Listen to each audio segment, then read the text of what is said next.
Thank you guys for being here tonight. Today is September 15th, 2020. Our thought for today, the value of a man should be seen in what he gives and not in what he is able to receive. Albert Einstein. I'm going to go ahead and officially call this meeting to order tonight.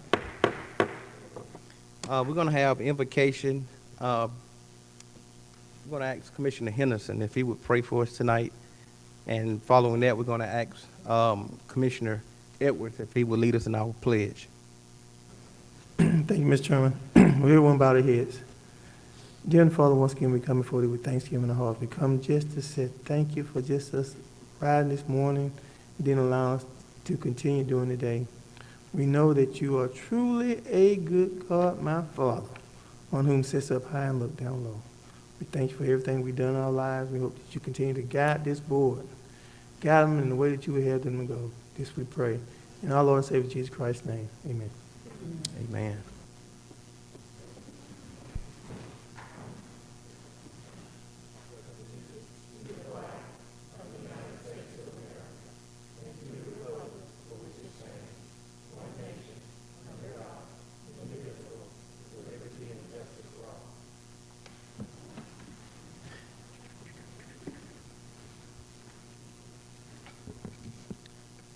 Commissioners, you had an opportunity to look at the agenda tonight.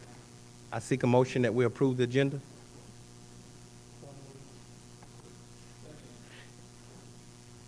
It's been motioned by Commissioner Mason and second by Commissioner Henderson. All in favor? It passes 5-0. Thank you. Next on the agenda is citizens' comments.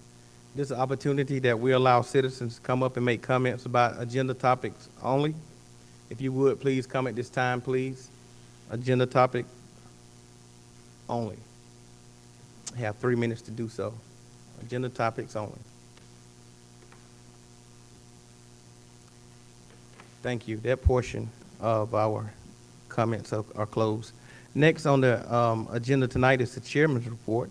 Got a little change here. Tonight we have an update from the JDA, Ms. Sarah Hall and Mr. Jerry Sivio. Guys, if you would, please come up. And following them, we have a report from the IDA.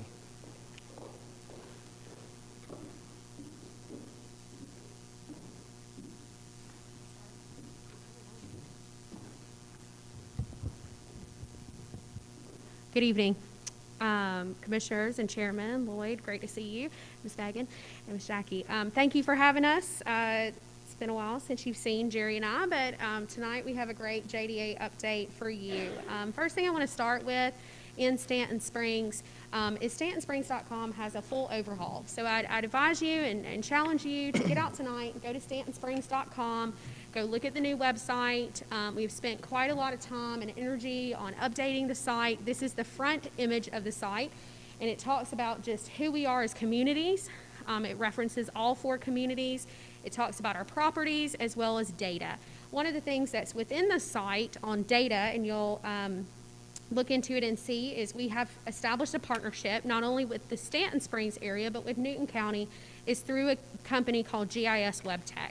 GIS WebTech is a direct information around data reporting, other kind of sites and information and details for the park. So again, please go and visit. The other thing when you get into it is we have now a virtual tour. This is a shot of the virtual tour. We've actually taken drone images with our cars, also from above, and over the new 18-acre pad site. So if you're looking out for new sites or people looking at it, want to see the progression down at Stanton Springs, please advise them to go look at this page.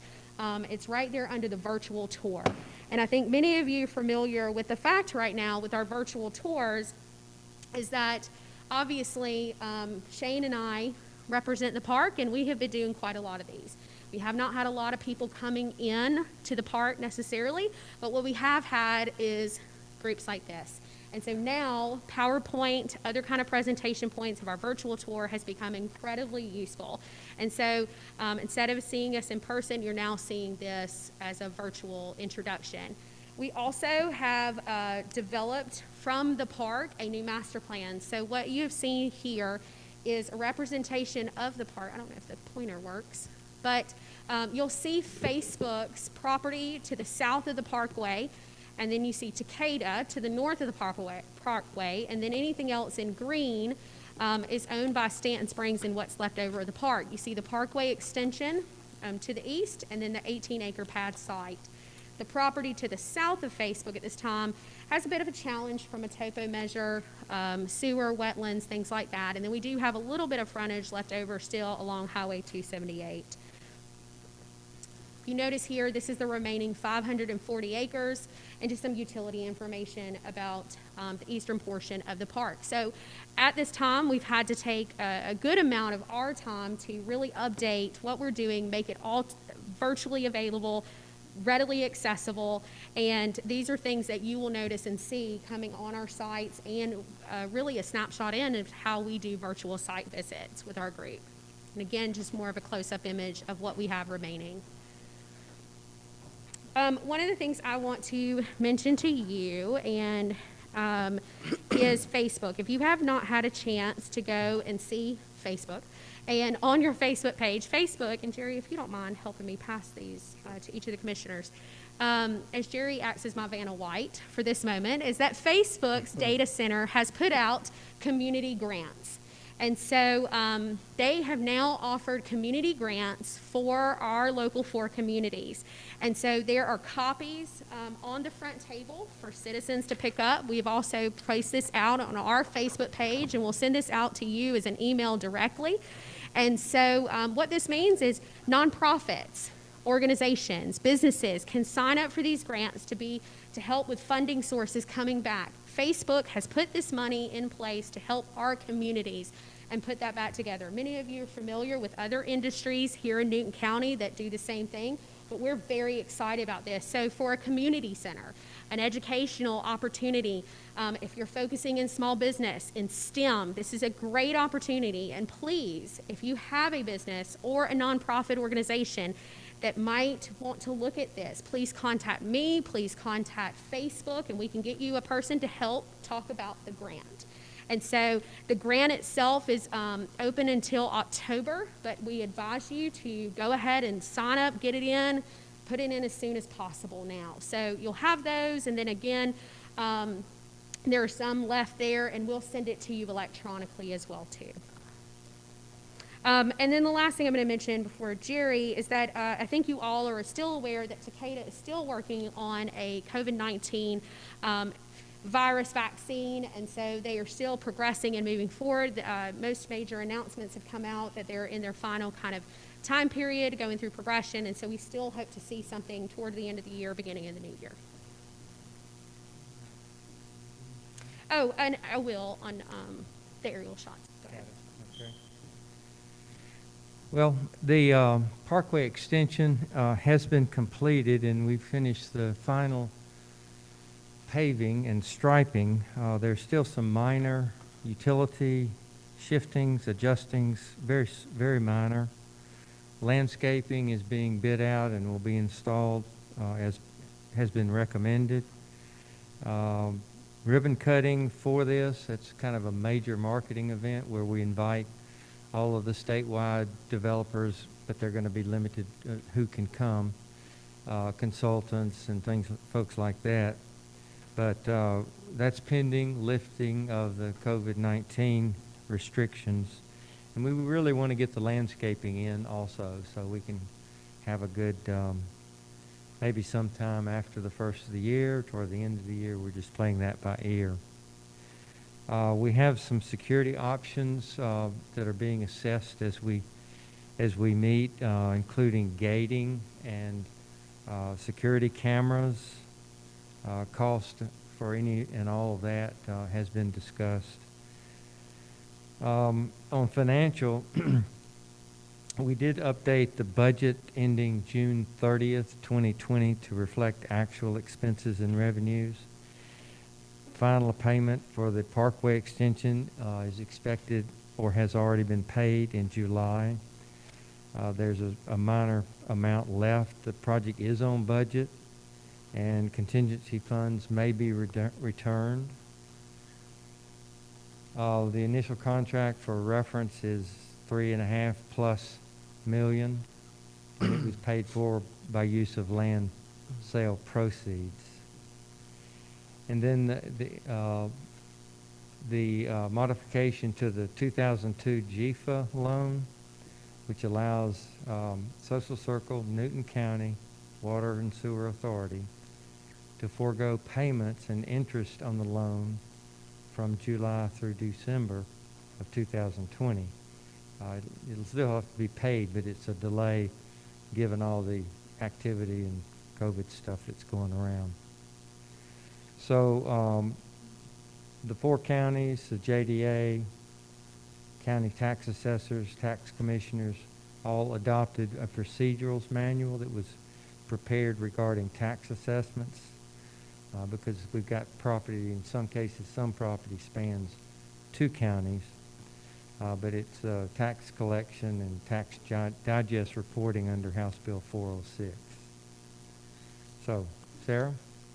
Thanks, Jerry. So, in conclusion, just want to show you some new aerial shots. These are from September in details here. As Jerry mentioned, you'll see some of the Parkway extension completion to the north end of the picture. Other details that come in here, you can see the 18-acre pad. The parkway itself, and Brian, if you'll help me in there, show the mouse at the end. The parkway actually runs to that middle end of the pad. What you see in the further foreground area is Facebook up to the left, and then Takeda to the right. And then that's the Bioscience Training Center. Just another shot, an angle of coming in. This here is actually down south of Facebook's facility, and you'll see Mike Hopkins, the Newton County Water and Sewage Authority, the Scott Emmons Reclamation Facility Center. If you also have not taken a trip down there, it's a great ride. Go look at it. Mike and his team have done amazing work in a very short period of time and have progressed through very nicely to make sure that our water and sewer supply is abundant for Stanton Springs and then future developments coming in. Again, just another angle, and you can see, as Jerry mentioned, the Parkway extension complete. So just wanted to, again, continue working, obviously, with Facebook and their details on construction progress, updates to our website. We will continue to watch COVID as we do virtual visits. They have been coming along nicely, but again, we look for the day that we can come back in person in that. So, again, thank you for your time. Are there any questions? Thank you. Thank you so much. Guys, any questions? No questions? Thank you so much for being here. We greatly appreciate the work that you guys are doing. Next, thank you, Jerry, sir. Next, we'll have the IDA updates. Yes. Switch out people. All right. So thank you all for your time on the IDA update tonight. This is the first time, actually, that we are seeing you as officially as the Industrial Development Authority and with the connection of the Office of Economic Development.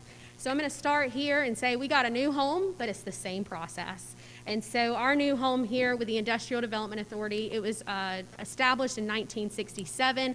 And in that charter, we have 5 members of the board. I think many of you are all familiar with the man to my left here, former Commissioner Lanier Sims. And now our official chairman of the Industrial Development Authority. Who else is in the list on our IDA is always the mayor of Covington, and that is now Steve Horton, the BOC chairman, Marcelo Baines, our chamber president, Ms. Harper. So Debbie's here tonight in support of this, and as well as we have another at-large member, and that is now Bill Dobbs.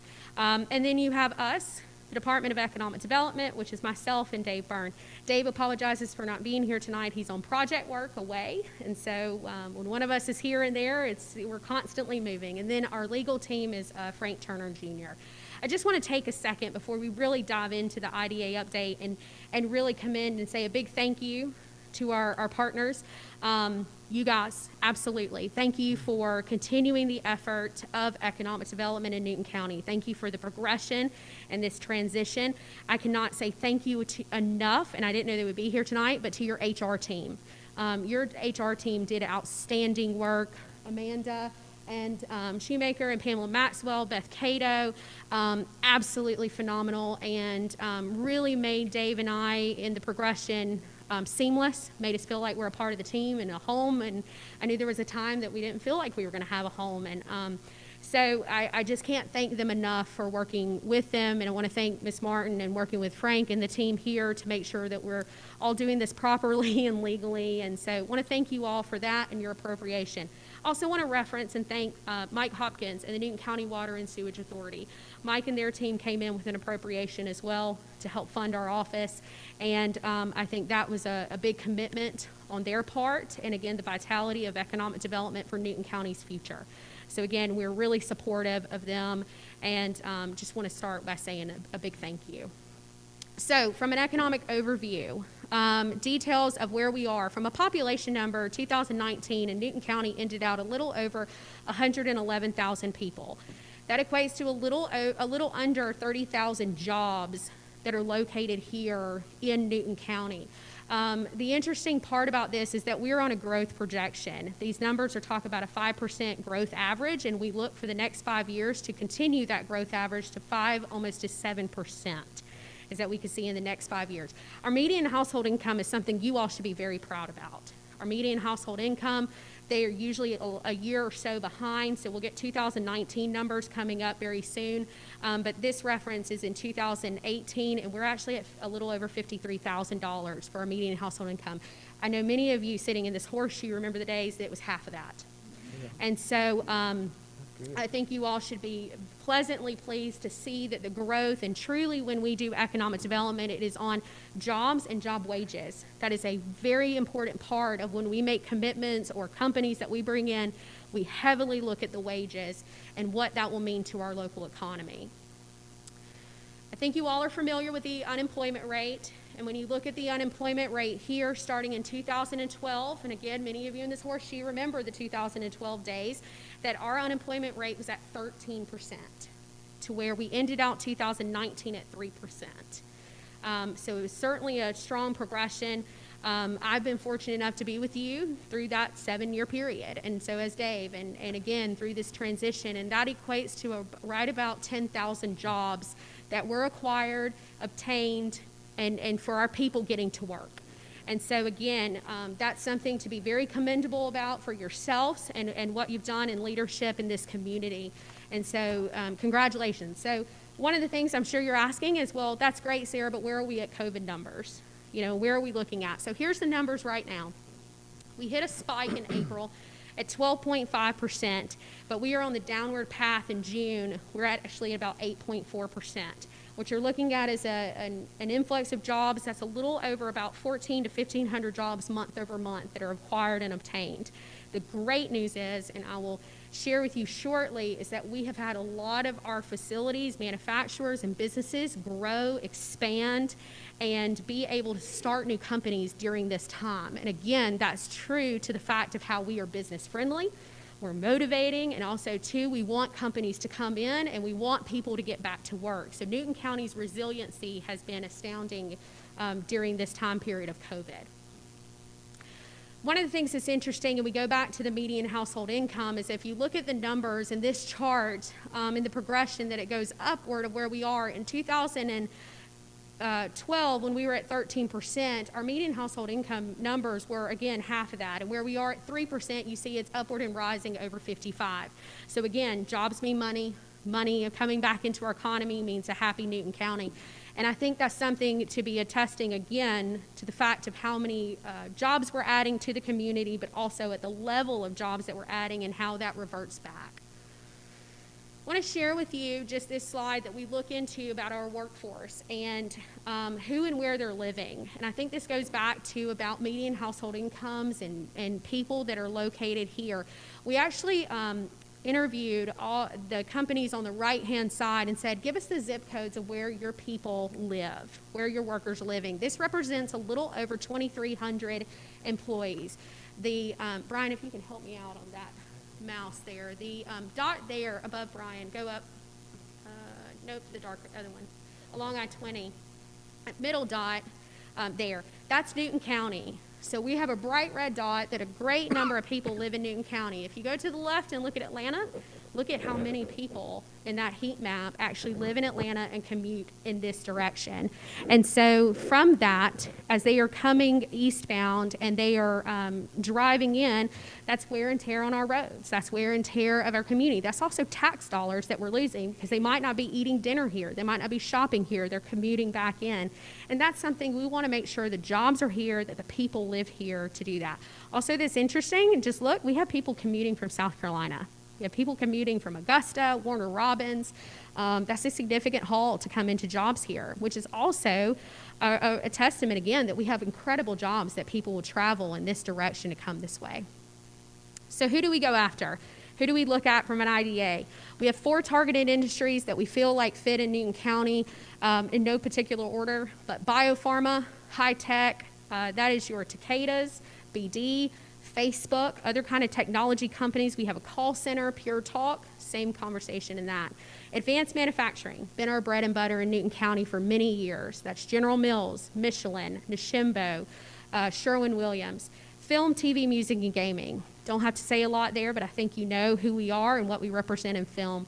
And then lastly, and again, in no particular order, but the commercial, corporate headquarters, and corporate solutions that we could drive into the community. So when we go after companies, these are the targets that we're looking for, and again, that wage that we're going after. If you aren't aware of this, but we took the Forbes Global 2000 number, we actually have 8 companies here locally that are in that list. And that's a huge win for us. Not many places, unless you're in a metro area, can state that we're in the Forbes Global 2000.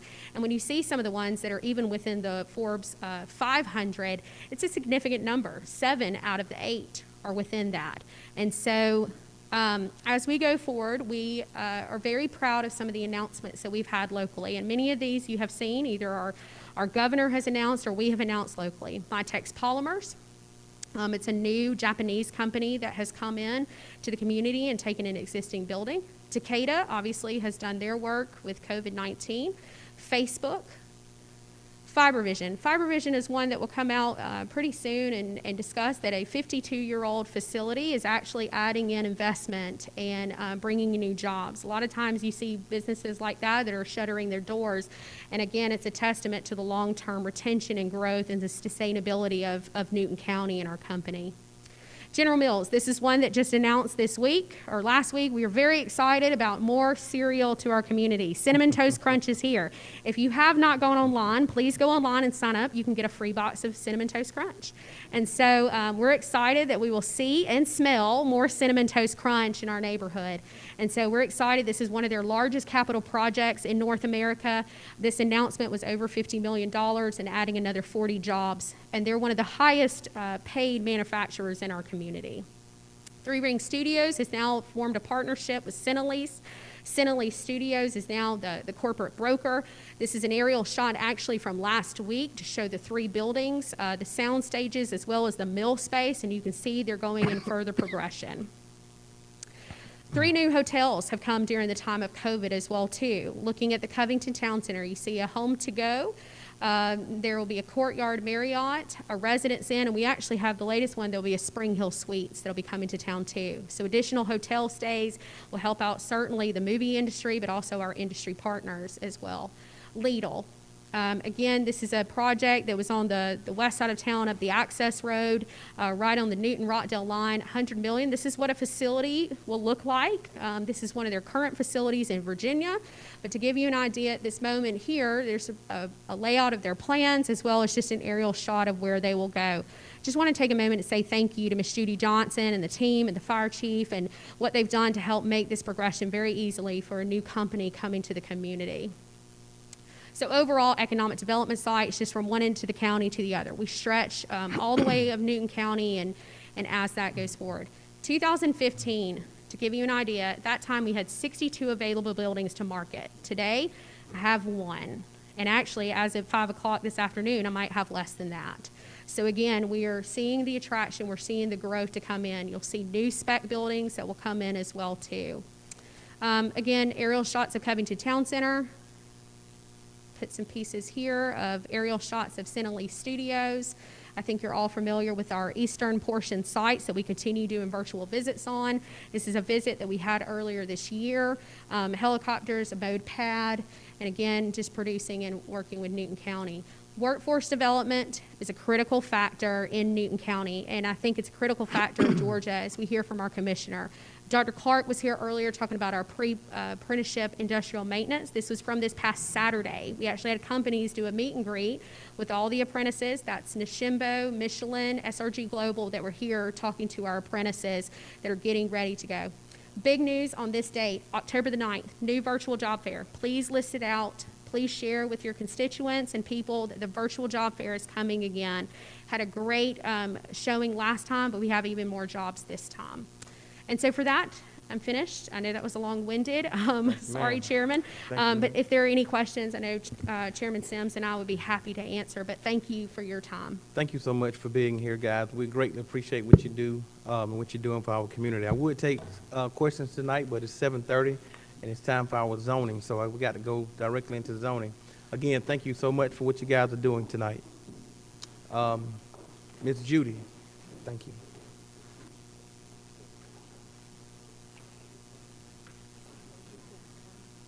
Yes, she's here. Good evening, Commissioners.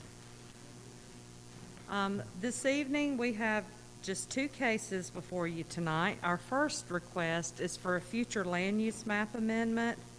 The property is located in District 1 at 5907 Highway 212, and it is a request to take the current future land use map. It's a request to take 2.49 acres of a 6.68 acre tract and ask for a future land use map amendment change.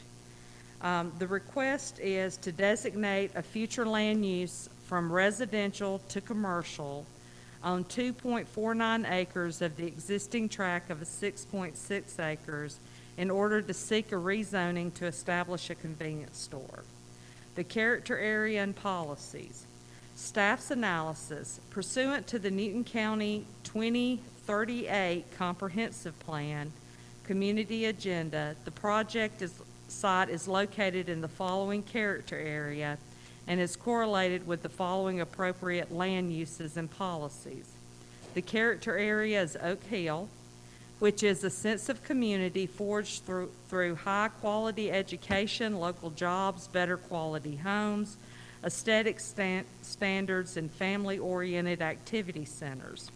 Appropriate land uses are agriculture, residential, office institutional, commercial, parks and recreation, and conservation.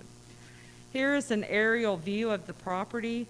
The property is at the south intersection of Highway 212 where Bethany Road and Butler Bridge intersect.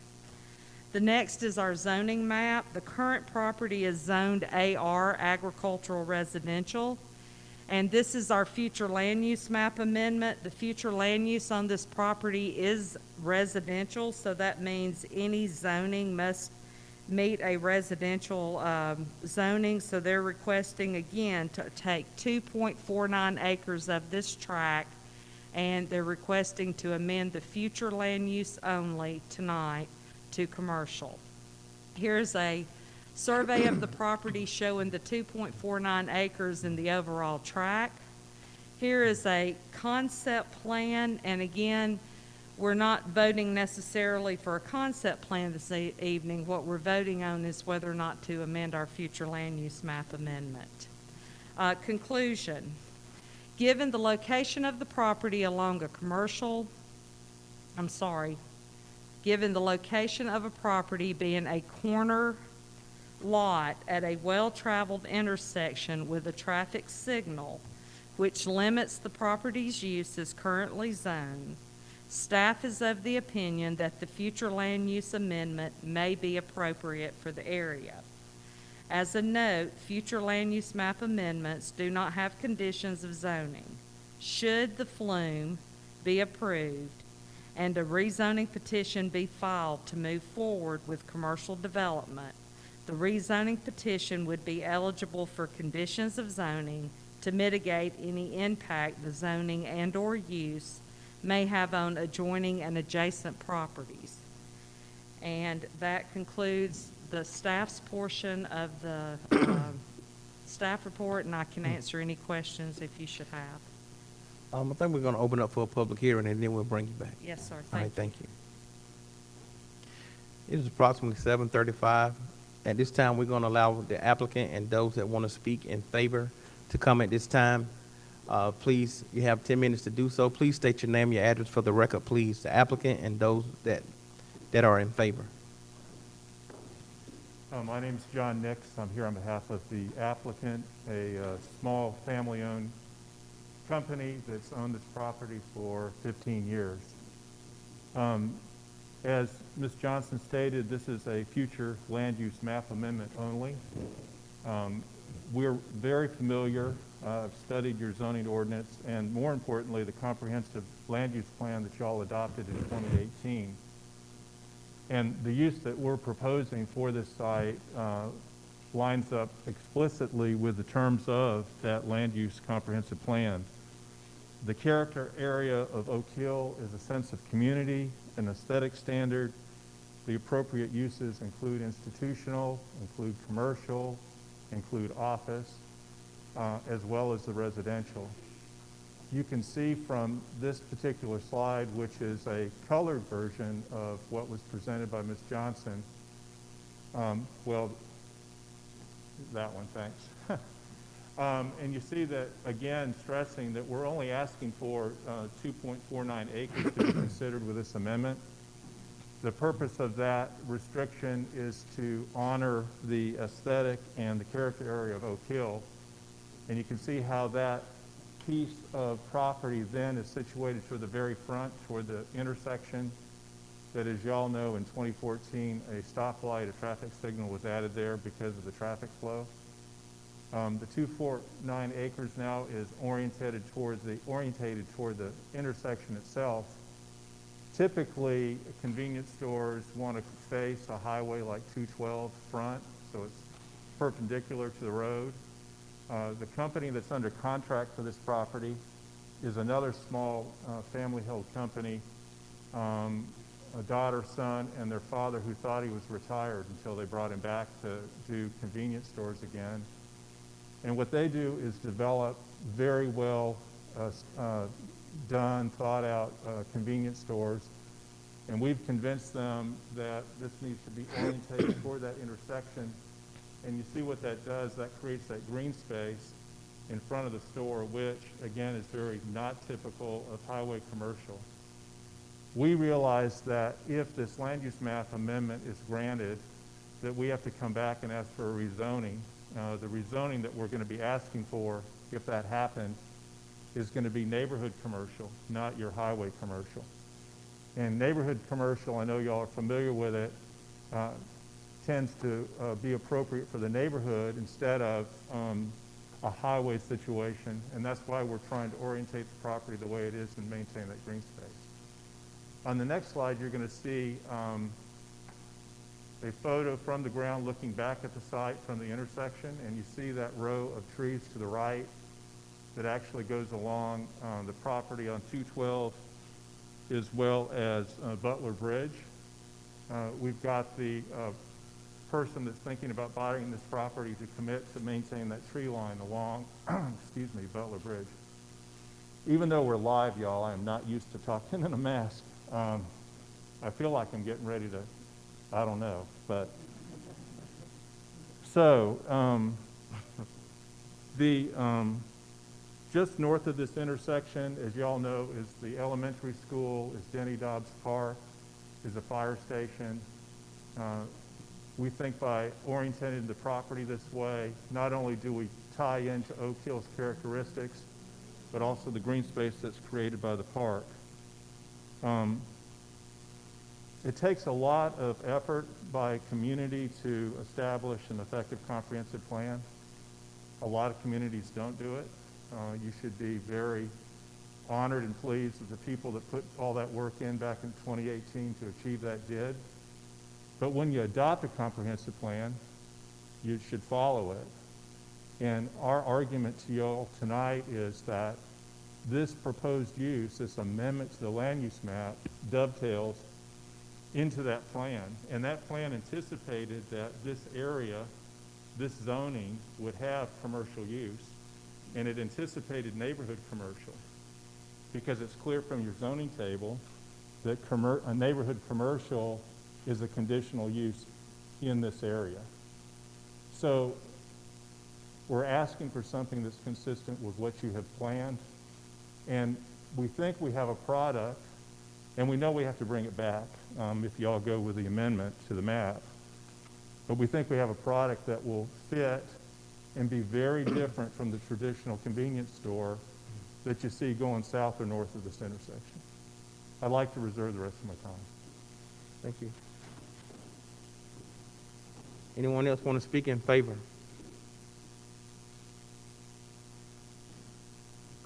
Anyone else want to speak in favor? So do you want to speak now, or do you want to come back and rebuttal if somebody opposed? Is anybody in opposition? I don't know. Oh, I was getting out of the way. I'm saying, would you like to speak now? Yeah, I'm not going to take the rest of my time. If You there's are? no- Pardon? You are? You want to take the rest of your time now? No, yeah, if, Okay, go ahead. it's my only option, isn't it, Chairman? No, sir. Oh, I thought he already asked for opposition. No. Oh, in favor. Yeah. I think the mask is covering my ears too. I apologize. So you want to save your time? Anyone else want to speak in favor tonight? Anyone else want to speak in favor tonight? Thank you. That portion is closed. Now we're going to open it up for those who want to oppose tonight. You also have 10 minutes to do so. If you would, please come and state your name and your address for the record, please. Anyone wants to oppose? You want to oppose, ma'am? You may come. Yes, ma'am. Yes, ma'am.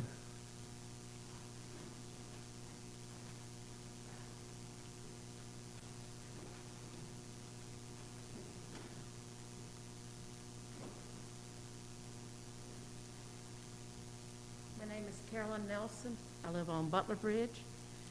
I've lived there almost 40 years. Just one thing, there's no one that's really been aware of this. The signs are this tall, one sign this tall, all grass above it this high. No sign on 212. I've talked to people, they have no clue what the sign is.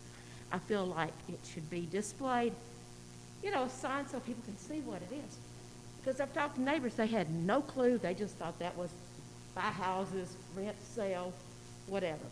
And as far as I remember, we've always, in all of our zonings, you had to have it displayed so everybody could at least see what it was about. And there are none.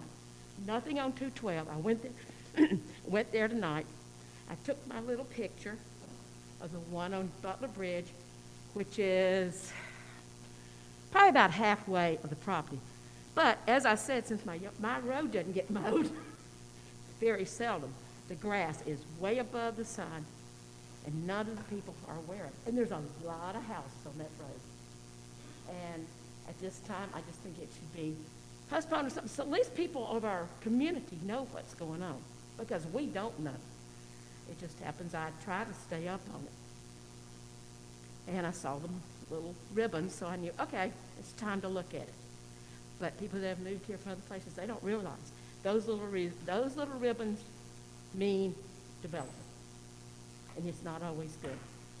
So I would just like for everybody to look at it and let us, at least, people be notified about it. I mean, they may be for it, but I feel like our community has a right to know about it. Okay? That's it. Thank you, ma'am.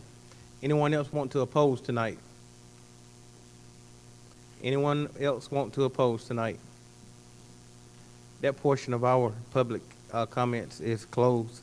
We're going to open it back up for the remainder of the 3 minutes and 27 seconds, sir. You may finish your time. Could you put up the last slide I had?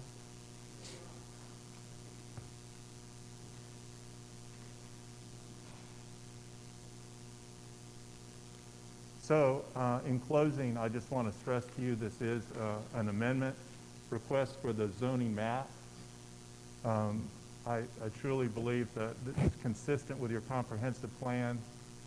And just to give you an idea of, this is one rendering of potentially what the store would look like. Remember, this is conceptual, and I think to scale it's a little bigger than what's allowed in neighborhood commercial.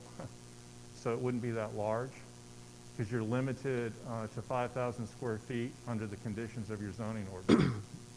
But these folks build very quality stores with really nice fronts and good materials because they own them, they keep them, and they lease them out to their user for the store operation.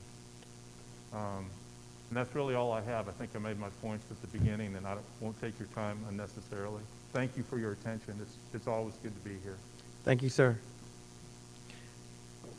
That portion of our public comments is closed.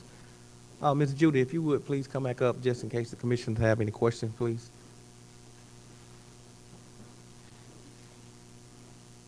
Thank you, ma'am. Commissioners, any questions? Commissioner Edwards. So Judy, I want to make sure this is not an error on my agenda here. The Planning Commission recommended denial by a vote of 4-0. That is correct. Thank you. Commissioner Schultz. Well, I was going to go down that same path. Can you tell us why they denied it? You got this. No, ma'am, I was not present at that meeting. I was not well that evening, so I was not a portion of that meeting. I can't say as to why they chose to deny. Well, there must have been a strong reason if they voted 4-0. It'd be nice to know what that was. Yes, ma'am. I do know there was no public opposition. Well, that's even more confusing than why they voted 4-0. I mean, I think it'd be nice for us to have that information. I know you weren't there, so I'm Yes, not trying to shoot the messenger here. I understand. Thank you. Anyone else? Anyone else? I think this is District 2. I think Commissioner Mason. Is it It's District 1? District 1, Oh, I'm yes. sorry, Commissioner Edwards. What's your pleasure, sir? I mean, you need to make it in the form of a motion.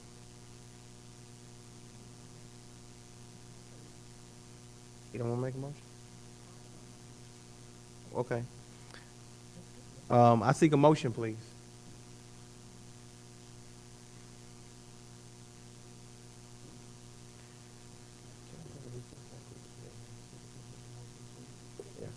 I'm gonna take a quick recess. Give me about a minute, please, and we'll stand in recess.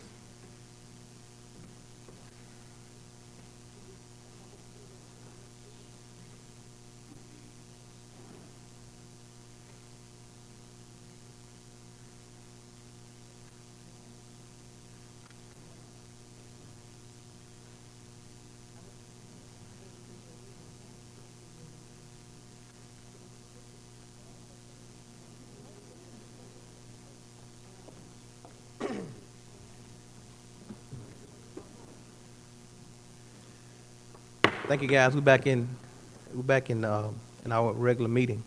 I'm going to call for a motion again. Commissioners, I seek a motion, please. Thank you, Mr. Chairman.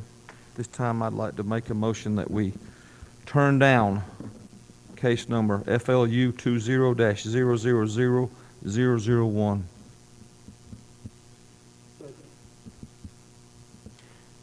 It's been motioned by Commissioner Edwards and second by Commissioner Mason that we not approve this tonight. Any discussion? Commissioner Schultz.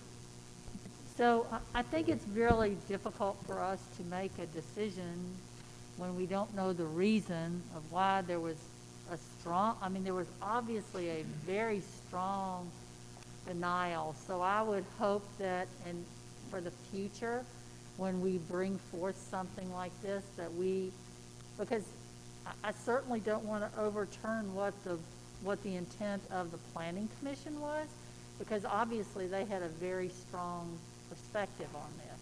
So I'm encouraging you as the development services to make sure that we know what that reason was when we've got a 4-0 denial in the future. Thank you. Commissioner Henderson. Thank you. First of all, forgive me, I had to go out back for a minute. But could you kind of frame a little bit of speak? Planning Commission voted how? They voted 4-0 for denial of the future land use. Thank you. Commissioner Edwards. Thank you, Mr. Chairman. I don't want to leave the rest of the commissioners guessing as to why I made the motion to turn this down. The feedback I received from the District 1 residents of that area was it was undesirable to them. So, and District 1 is one side of the road, District 2 is the other side of the road. And Commissioner Mason may be able to speak to that. But the residents from District 1 that reached out to me were not in favor of this. Thank you, Mr. Chairman. Thank you, sir. Commissioner Mason. Thank you, Mr. Chair. I'll definitely echo what Commissioner Edwards said. Of course, the residents of the District 2 side, they just felt like it wasn't desirable for them as well. And so when we looked at, the Planning Commission had a denial of 4-0, and then the citizens in that area didn't feel like it was desirable for the area. I think that was our reasoning for being able to deny this. Thank you, Mr. Chair. Thank you. Anyone else? Anyone else? I'm calling for the vote. All in favor? 5-0. Thank you, guys. Ms. Judy. Yes, sir. The last item we have for you this evening is a resolution. This is R091520, a resolution regarding the adoption of the FY19 CIE and short-term work program, community. Because we collect impact fees, we're required yearly to update our CIE and our short-term work program. This is the final step. The public hearing was held on June 2nd, 2020 by the Board of Commissioners, where you reviewed the attached document on the resolution and gave permission for us to transmit this to DCA. On July 15th of 2020, DCA approved our update, and once the resolution is approved, the final step is to have this step tonight, which is the adoption resolution. And once we do the adoption resolution, we will send this back to DCA within 7 business days, and we will have met the mandated requirements of the Georgia Development Impact Fee Act. The department requests for adoption of the resolution. And again, the resolution is a 1-page resolution, which is just requesting permission for the board to adopt the approved plan that we transmitted to DCA, so it keeps us in line with our local qualified government status. Thank you. So guys, we don't have to have a public hearing on this. No, sir. Any questions for Ms. Judy? Any questions? You sure can. It's time. So, am I recognized? Commissioner Schultz. So this is the last time I'm going to vote on this short-term work plan. And I'd like for you all to look at the items that are Brown Bridge Road from Crowell Road to 162 and Crowell Road from Brown Bridge to I-20, where the project completion date is slated for 2028. That means if those are slated for 2028, we need to make sure that they are in our short-term work plans for now, and we don't need to kick that can down the road and get started on those. Because if we're going to complete them by those dates, we need to have a funding source You can see that one of them is 18 million, the other one, our portion is 2 million. But I just, we all know how long it takes to get widened roads, and I just encourage you to not forget about those roads. They need to be done. So, thank you. Thank you. Anyone else? Anyone else? I seek a motion, please.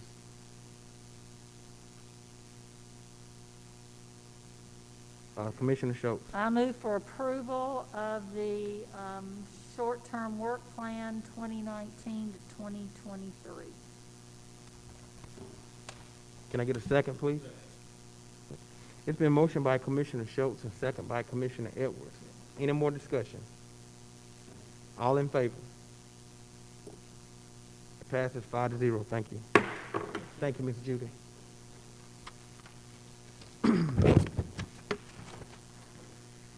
Our next on the agenda is the county manager's report. Mr. Kerr. Thank you, Mr. Chairman. I've got a few slides here. We had, over the last month, we had 13 new hires and 9 separations.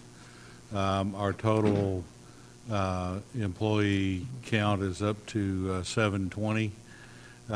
We've got the, pardon me, next slide, please. The next slide indicates our permitting activity. We are continuing to have good activity on the commercial side, as well as with our primary residential permits are continuing to be ahead of last year. And you can see the total dollar value there for the month of at $21,800,000 for the residential, and $1,540,000 on the commercial side.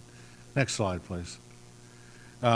Work orders by district, you can see those there as we've had those spread out, and the LMIG resurfacing projects that were done during the month of August, and we are continuing to work towards completing all of those. All of the roads that are on our current 2020 LMIG list. 2011 SPLOST, we worked on Johnson Road. Other projects that we've had, a pipe replacement on Starsville Road, I believe that was a 36-inch pipe. Replacement at Spring Lake Drive. And then we've continued to do tree removal and sidewalk repair in Riverwalk Farms. If you've been down there, you're aware that the street trees that were planted have done reached quite a bit of havoc on the sidewalks, and we've replaced a little over 300 linear feet of sidewalk in there. So that's been progressing nicely. Also, this is the COVID-19 snapshot for Newton County. Actually, this also includes Gwinnett and Rockdale, since we are part of that health system, the East Metro Health System. Newton County has had 2,598 total cases and have unfortunately had a total of 76 deaths. However, I would bring your attention to a couple of things that I've picked out here that are on the positive side. One is on page 3, our 7-day positivity percentage is down below 10% now. We're at 9.4%. And also, which is a move in a positive direction. And also on the final page of this report, you'll see the age distribution, which at this point currently our distribution is mostly those individuals who are in the 35 to 49 year-old bracket. But you can see the breakdown by race and by age and so forth. This data is available on the Gwinnett Newton Rockdale Health Department site, and it's also available on our website. And a few things that I wanted to also mention to you from our departments. Starting with the Animal Services Department, as you know, the building is still under construction. But even though we have not officially opened yet, we've had a little over 400 people visiting the Animal Services building, and during the past month, we adopted out about 72 animals. We are also in the process, our building services is in the process of obtaining temperature sensors that will be placed at each of the buildings. And these are automatic sensors so that when people walk through, they'll get their temperature taken, as opposed to having to be taken individually by one of the of our deputies, and also for our employees as they check into work each day, so that we know that they're not running a fever. The elections office continues to be busy as they continue to prepare for the upcoming election, and currently we have 77,000 active voters in the county, with the numbers of mail-in applications continuing to come into the office. So it continues to look like it'll be a very, very large turnout and a very busy election day this year. Finance is continuing to prepare for the our audit and our fiscal year end. We did and were able to turn in all of the expenses for the CARES Act Phase 1 funding, which is making, which allows us to be eligible for the Phase 2 funding that we understand the state will be forwarding. We just have not had an indication of what that amount would be or when that would be, but we are eligible. Fire Services will begin their new recruit hiring program for stations to man stations 2 and 4, so that will begin shortly. GIS has been working very closely with Laura Bertram, and would like to recognize Laura for all of her work, and the people at Family Connections for all of their hard work on the census. Census, as you know, is very important to us because this is one of the ways that determines the amount of federal dollars we get for certain programs in the county. But the staff as well has done quite a bit of work to help in that effort, and has most recently been placed. Some of you picked up signs to put in your neighborhoods and at your churches, and they've been doing that as well, encouraging people. And we encourage everybody who's here tonight who has not filled out their census forms to please do so, so that we get as many people in the county counted as possible. IT has been collaborating with Judge Zahn and has been having conversations with several vendors to begin working a plan to renovate the AV equipment is currently in courtrooms 1 through 3. We are in the process of upgrading those courtrooms to the same capacity and capabilities that are in courtroom 4. And this is in order to bring the most up-to-date equipment and to make it easier, particularly during this time of the emergency, for the judiciary to conduct court, and to also in the future bring the courts out to the people. So, and we are also continuing to work on our network security issues. Quite a bit of training. Our continual training has dropped our failure rate, if you will, of the test that we conduct continuously with our employees for phishing and so forth, and to raising their awareness of cyber threats. We also wanted to mention that the FFA checkpoint that was going to be constructed at the FFA road on the way into the FFA camp, we are have issued a notice to proceed on that project, so we have that all worked out now. Also, the design for the roundabout at Jack Neely and Kirkland Road is at 90% now. We were recently at 80. The design for Harold Dobbs and Crowell Road intersections at 35% complete. The senior services have received a check from Pizzazz Travelers Club, which is a travel service that they use to plan a lot of their trips for. But they have received a donation of $4,000 to be used for their furniture and appliances and so forth. And also, over the course of the last several months, the Newton County Senior Services, Inc., which is the nonprofit arm and advisory group to the Senior Services Department, has raised over $20,000 from their giving tree, and that money will be used to purchase furniture and additional equipment that will be needed once the new remodeled center opens. And that is all I have for tonight, Chairman. Thank you, sir. Commissioner Schultz. Thank you, Mr. Chair. So, I guess it was Friday, maybe, or one day last week, I talked with Ms. Bertram about the number of participants that have completed the census, and she indicated that it was in the 60 to 64% range. So my question is, if we don't get a larger percentage of completions, what does that do in terms of our funding for various grants? Well, the funding could be reduced. I think it would have to depend on where we are, what the last census, the numbers from the last census, and where we were comparing the last census to this census in terms of percentages of the count.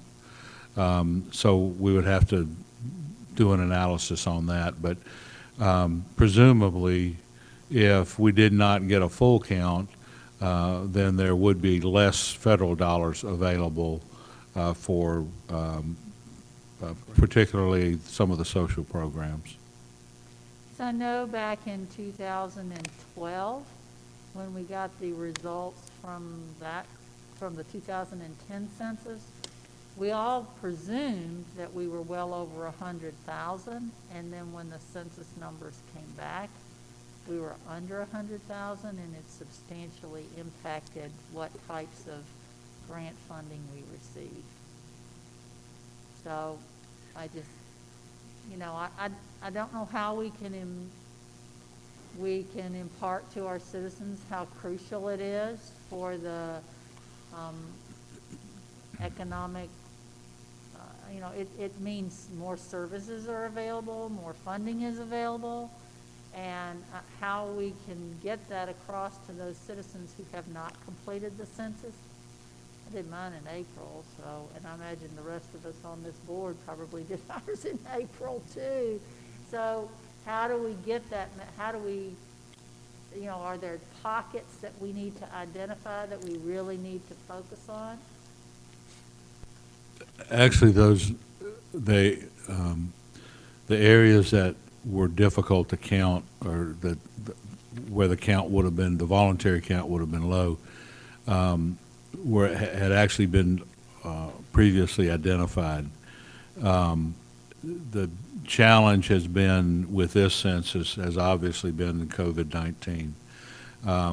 The Census Bureau has, the numbers of people who would be available to do the door knocking now are very, very limited. So that has created a real problem.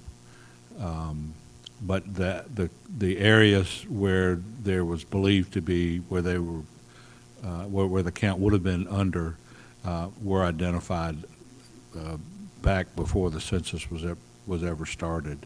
They had already identified those tracts where it was believed there were a lot of particularly Latino or individuals who have been historically undercounted, and certain other minority populations that have been historically undercounted, that those tracks were identified for extra attention in the way of getting out pamphlets and trying to identify those folks and trying to give them the extra signage and things like that. And of course, there's been a television and radio and so forth and extra advertising efforts to try to get those people who have not been counted to voluntarily fill out the forms. So, Thank you. Commissioner Mason and then Commissioner Henderson. Thank you, Mr. Chair.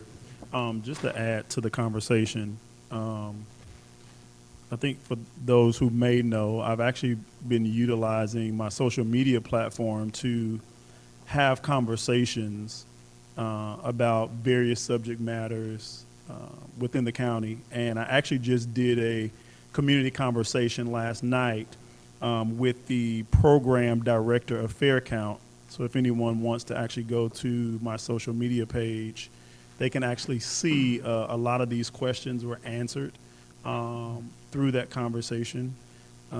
And Fair Count has basically partnered with the Census Bureau to kind of really help get the word out so that we can increase our count. In some areas, we are over 70%, and in some areas, we're over 60%. So actually, we are ahead of the state level with the census right now. I do know that initially, it was extended to October the 31st, but then it was changed to September the 30th. Well, very soon, there's going to be an injunction filed to kind of help move it back to October 31st. So if we're able to move it back to October 31st versus September the 30th, that's going to help us as a county really be able to reach more people.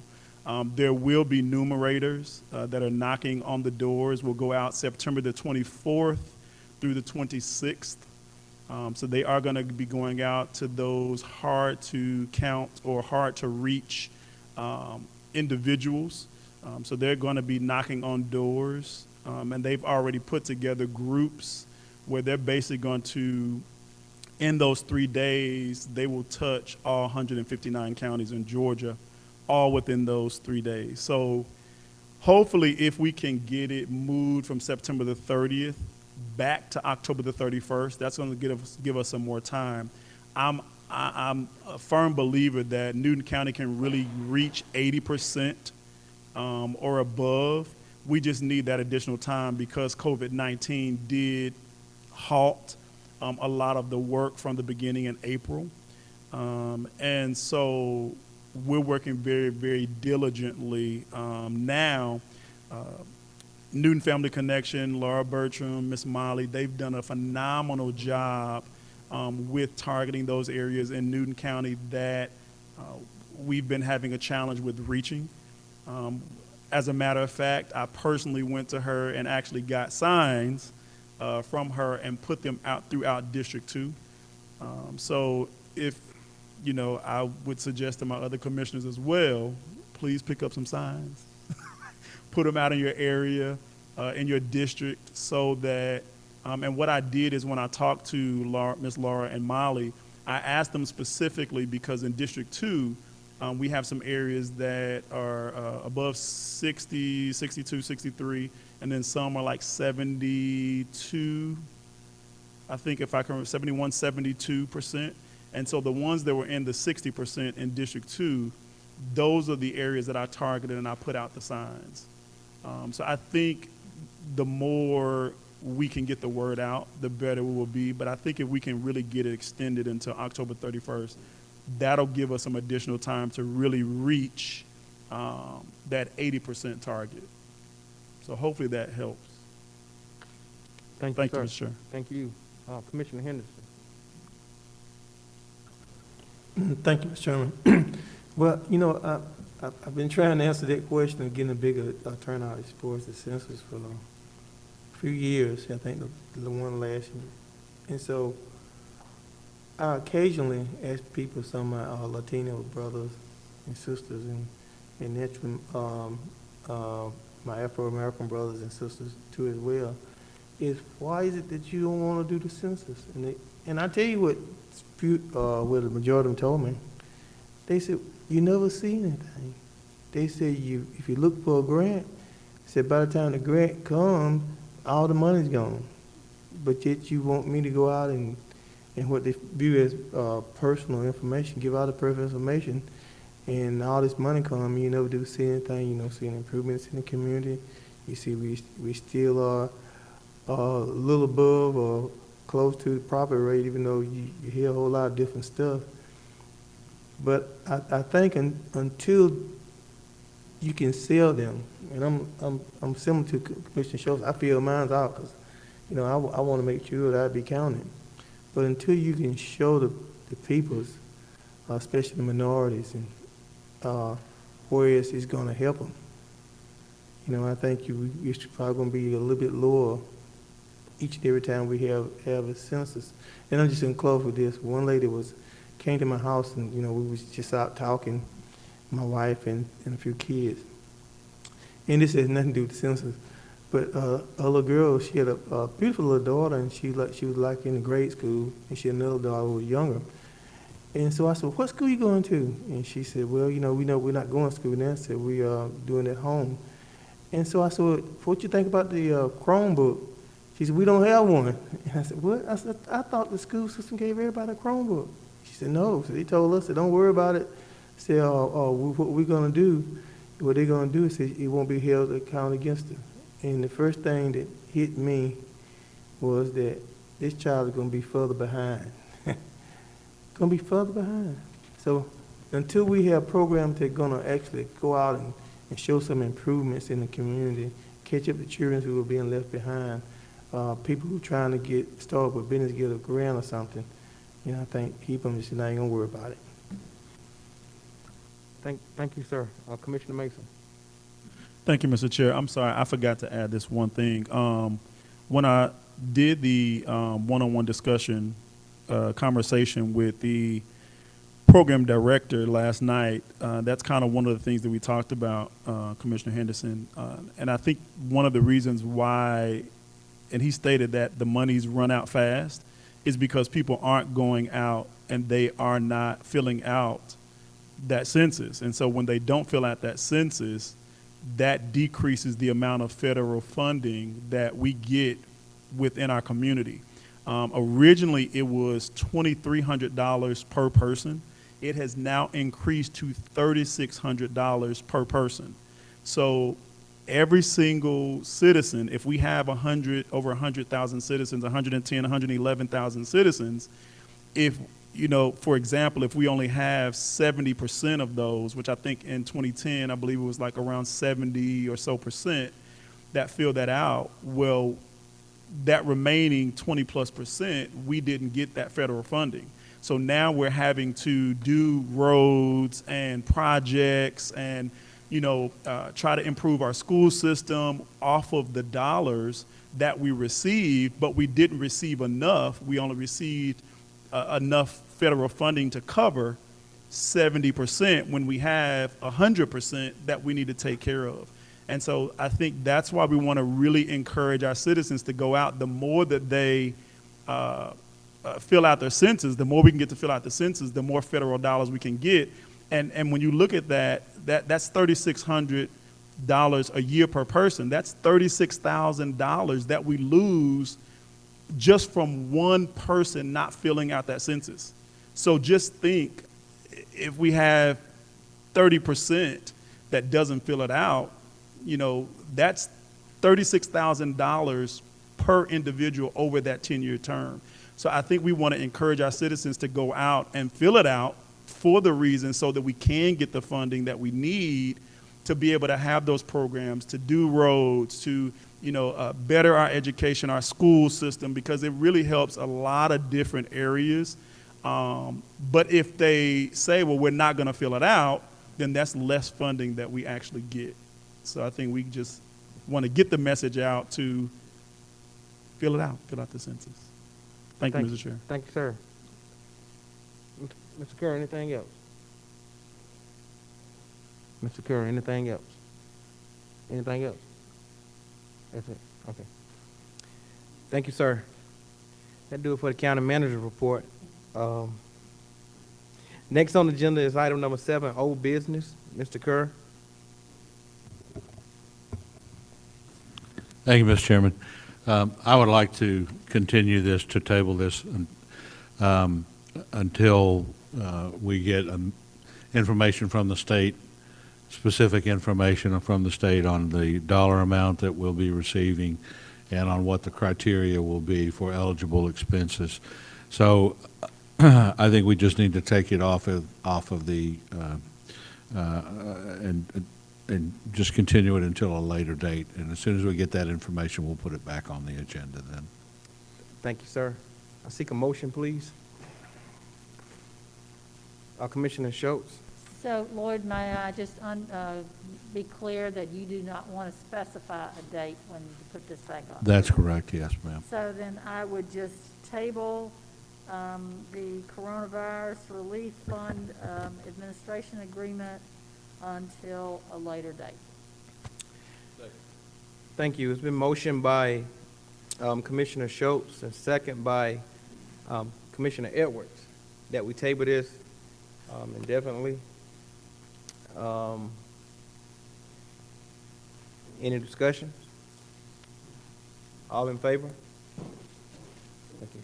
It's tabled. Thank you. Thank you. Passed 5-0. Next is our consent agenda. Commissioners, you had an opportunity to look at the consent agenda. I seek a motion, please. Move for approval of the consent agenda. It's been motioned by Commissioner Schultz and second by Commissioner Mason. Any discussion? All in favor? It passes 5-0. Thank you. Next is item number 9. Discussion, consideration to place the cemetery at Gaithers and Murder Creek Farms on the National Registry of the Historic Cemeteries. Guys, I want to briefly give you a quick update. I wish I can take credit for this, but I really can't because this started back when Keith Ellis was chairman, that he was trying to get this done. So here we are again. We have a cemetery, a slave cemetery, here in our community down at Gaithers, that has, that's, hasn't had any kind of attention given to it. It's overgrown, and I reached back out to Dr. Alvarado to see if she could help us with this issue, and so she's here tonight to explain what she could help us do to get some assistance doing that. Ma'am, if you would, please come. Thank you for being here tonight.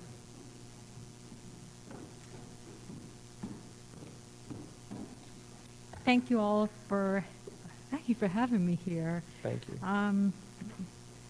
I have to apologize in advance if I get a little emotional. This is something that's been very dear to me that I've wanted to do for a while. Again, my name is Kershik Sims Alvarado. I'm a professor at Morehouse College within the Africana Studies Department, and I specialize in slavery, Reconstruction, and the Civil Rights Movement. But I'm also the CEO of a nonprofit called Preserve Black Atlanta. And for the past 20 years, I have dedicated my professional life, my education, to studying the African American experience, but also presenting it in various ways to the public. And so one of the things I've been very fortunate to do, and I have to, I'm going to say fortunate again, because sometimes I'm not even sure if what I'm doing is, the work that I'm doing is because of my talent, because of the training that I received. Is it luck, or is it something spiritual? Are the ancestors approaching me about telling their stories? So I've been very fortunate to work with a number of organizations, Time Magazine, the National Park Service and Foundation. Right now, I'm actually working to document the interviews of individuals who had a personal connection with Dr. and Mrs. Coretta Scott King. And so the second home of Dr. King in Atlanta is actually being preserved. And so I'm part of that process. I've been fortunate to have the experience of placing a number of properties on the National Register. And this property really spoke to me. I was actually introduced to it by the former chairman, Keith Ellis. And he learned about my work, and he asked me to come out to the woods. And I was like, please don't kill me. You know, women hear the woods, and we're like, oh, God. But he's a really good one. He's a wonderful person. He has a great relationship with my husband. He does good work. And he brought me to the Gaither plantation. And we went out into the woods together. And the only thing that served as a marker was a tree on the ground. And so we walked deep into the woods, and he said, there's a slave cemetery out here. And the only thing that served as the markers were rocks. Big rocks, little rocks. And if you just stop, you can actually see where there are indentations of the ground, of where individuals have returned to the earth. And you can see that the little rocks represented babies, and the big boulders represented an elder. And so my husband and I, we just went out to the woods just recently, and he said, where is it? I said, I don't know. I told Mr. Ellis that if the second tree falls, I'm lost. So we went out to the woods, and there were at least about 10 trees on the ground. So I'm like, okay, where are they? So I just stood still again, and slowly your eyes will refocus, and you will see the bodies that have returned to the earth. And it was so beautiful and so peaceful. There were 2 deer in the cemetery. You see muscadine trees. There was some type of fruit tree like crab apples or something. And one indication of a slave cemetery is these little purple flowers. And I just laughed out loud because, you know, you read these things, but then to actually see it. And so these flowers, these little purple flowers, they bloom every year. And 150 years later, after someone did this, you still see it. So the dead is never really the dead. And there's all these tangible reminders to allow us to understand that these individuals are still with us. So how do we honor them? And so this site is so special to me, and I hope you understand what you have, because this is the opportunity to lead the nation in using history for people to receive some type of reconciliation or reciprocity. And so we can do this with the deceased. And I always say, how do we use the dead to teach the living? And we can do this. So you have a really historical gem here to have these individuals intact on a historical site. But how do we help these individuals who are deceased receive their humanity? How do we bury them properly? And as we're talking about Black Lives Matter, we need to teach the world that Black lives matter on earth and in the afterlife. And so we can do that. So how do we do it? So there's a number of ways that we can actually do this. And so I reached out to individuals at the Georgia Department of History today, and they shared with me some really quick steps that we can use in order to protect the site. Because anything could happen. A person could come along one day and just decide they're just going to move all the rocks, and then we have no idea where things are. So what we want to do is to preserve, protect, and document the history of more than 150 enslaved individuals on the Gaither property. And the goal is to ultimately nominate this site on the National Register of Historic Places. And the reason why you want to do this is because right now, within this moment, for the next 5 years, there's quite a bit of money that's available to do these types of things.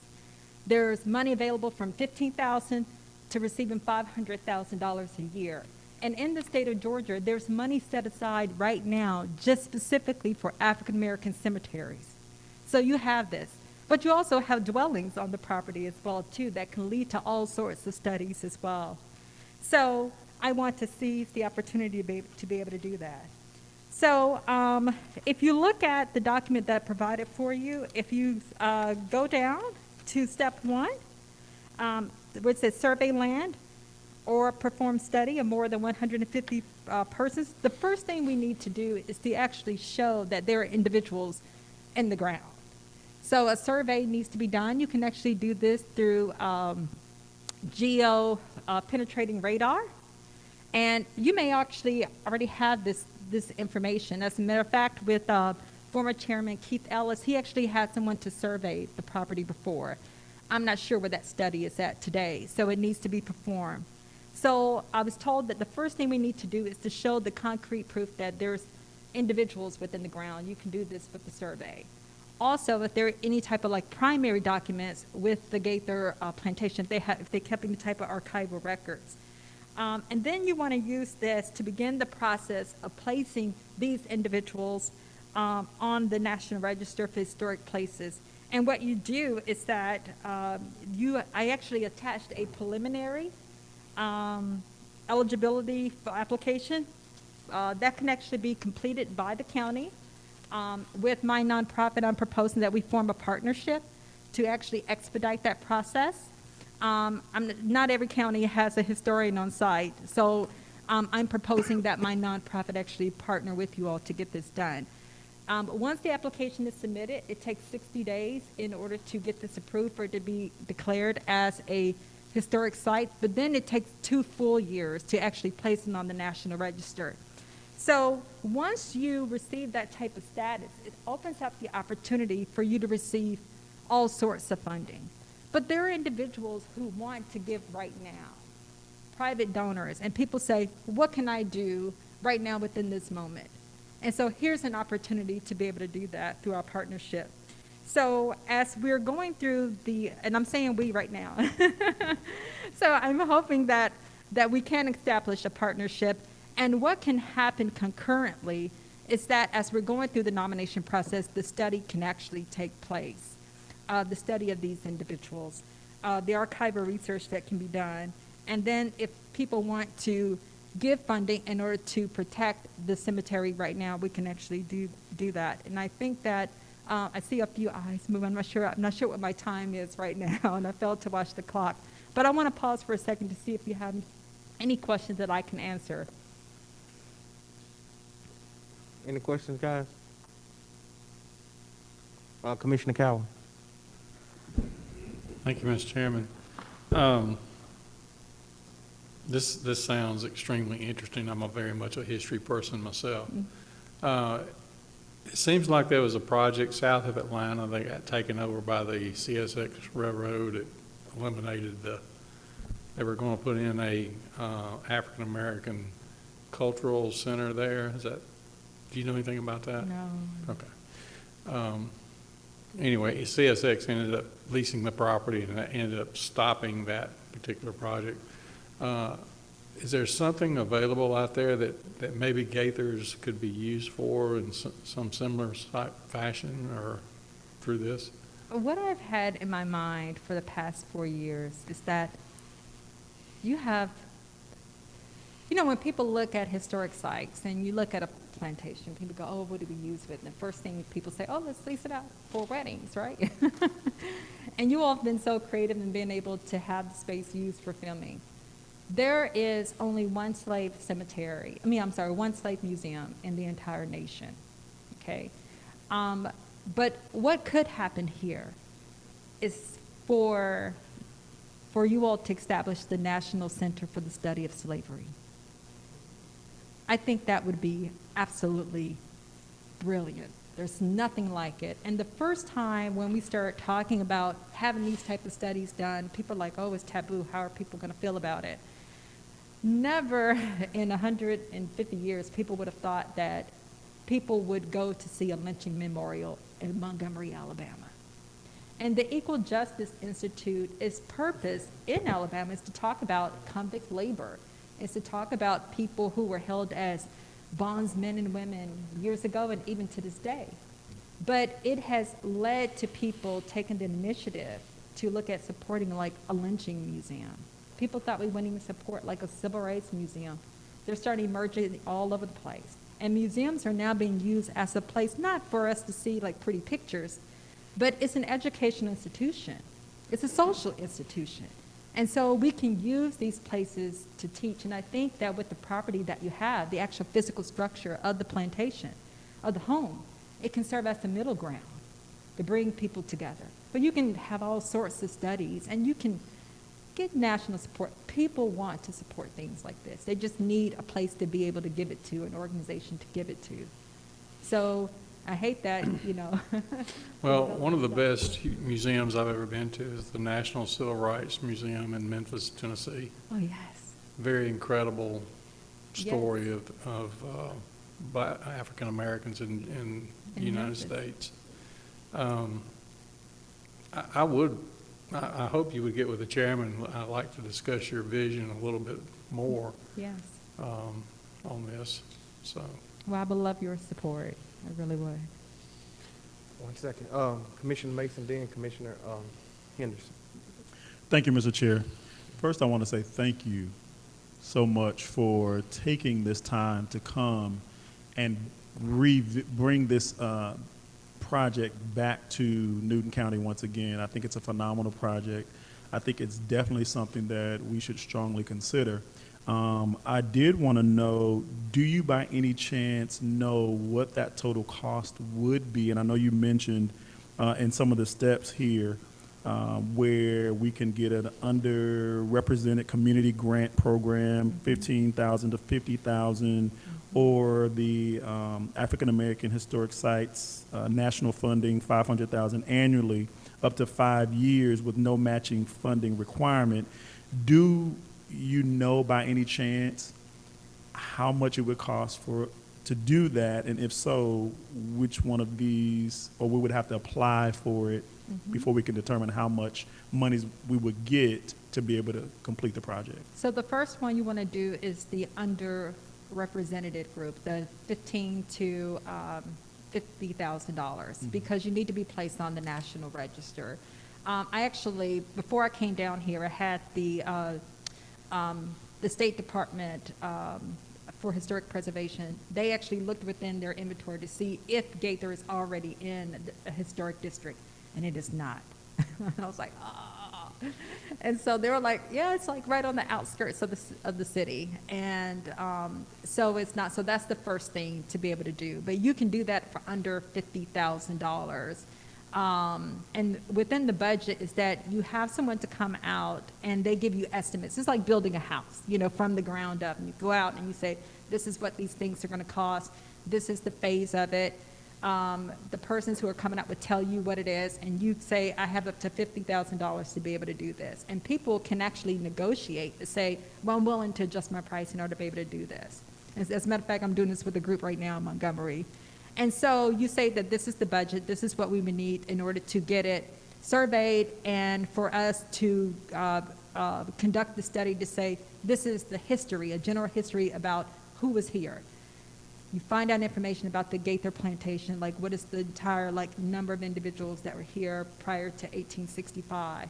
So you do all those type of things. You do that in that first step. And then after that, that opens up the possibility for you to apply for funding for, $50,000 to $500,000 a year. And you do the exact same thing. It's that you take it in a multi-step approach. Like, let's say if I was coming in to preserve the courthouse, you have someone to come in and say, okay, what do I need to do in order to secure the building? That's for 1 year. The second year is when you come in and you say, okay, what I need to do in order to fix the things on the inside. You do that. The third year may be, okay, now we need the windows, the doors, and all of that. So it's a multi-step approach to it. With the cemetery, because there's no physical walls, then you could come in to say, well, let's try to shoot for the sky. Because this is such a historical gem. You can say that we have someone to come in to do the survey. Then the next step would be for someone to come in and to clear the ground to do archaeological research. It really depends on what it is that you want to do. What is your vision for it? Do you want them to be reburied? That's another thing too. So all these things can open up. It just depends on what is the narrative that you're trying to tell. And secondly, is there a role that you personally would play in helping us with this particular project? Yes. So when you apply for grants, there's something called PIs. And this is the person investigator. This is the principal investigator. So this is the person who will oversee writing the grant. I have a personal relationship with them, with the National Parks Foundation. They have begged me, please identify a site. I could have chosen Atlanta, but the ancestors were calling me. So you have to forgive my glasses, keep falling down. So this one is very special because I understand its impact. I know what it can do regarding like healing a community. And during a time, as, we're at a crossroad right now within this country.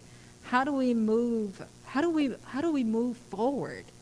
And I know that sites can serve as a place for healing and for education.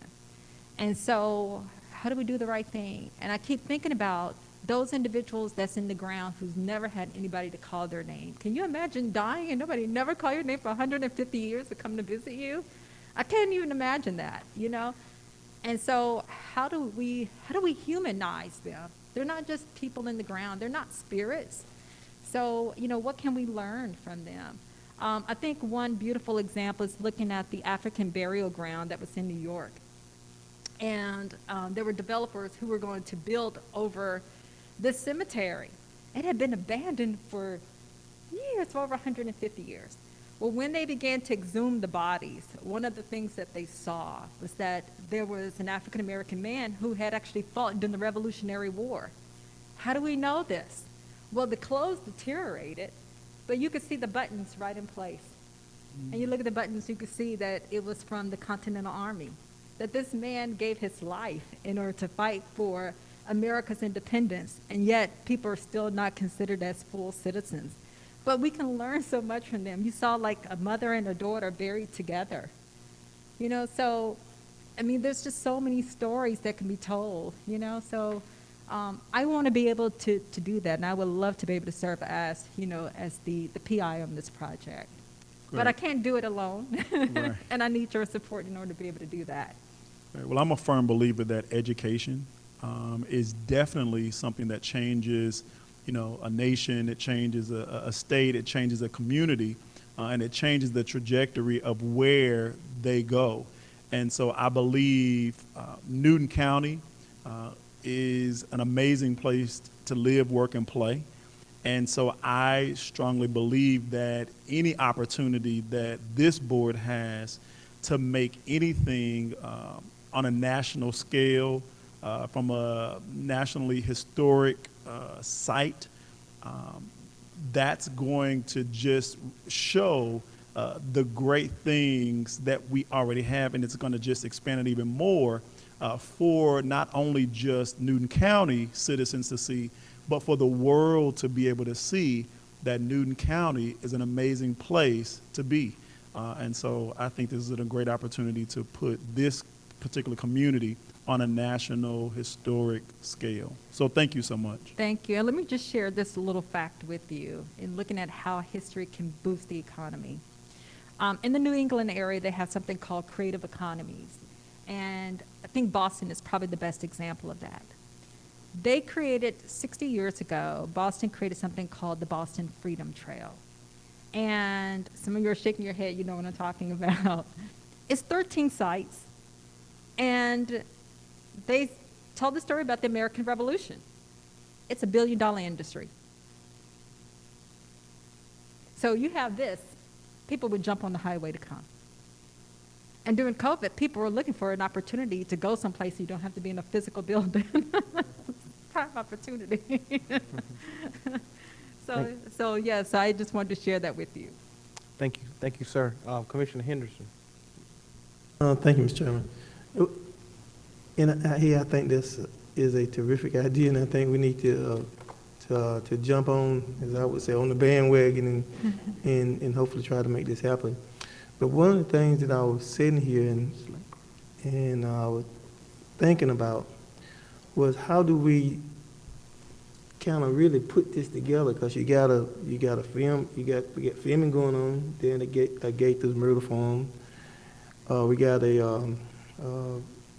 nature reserve where you go and hunt the deers on. I think 500 some acres down there. And at certain times of year, I think people be kind of shooting. And then you have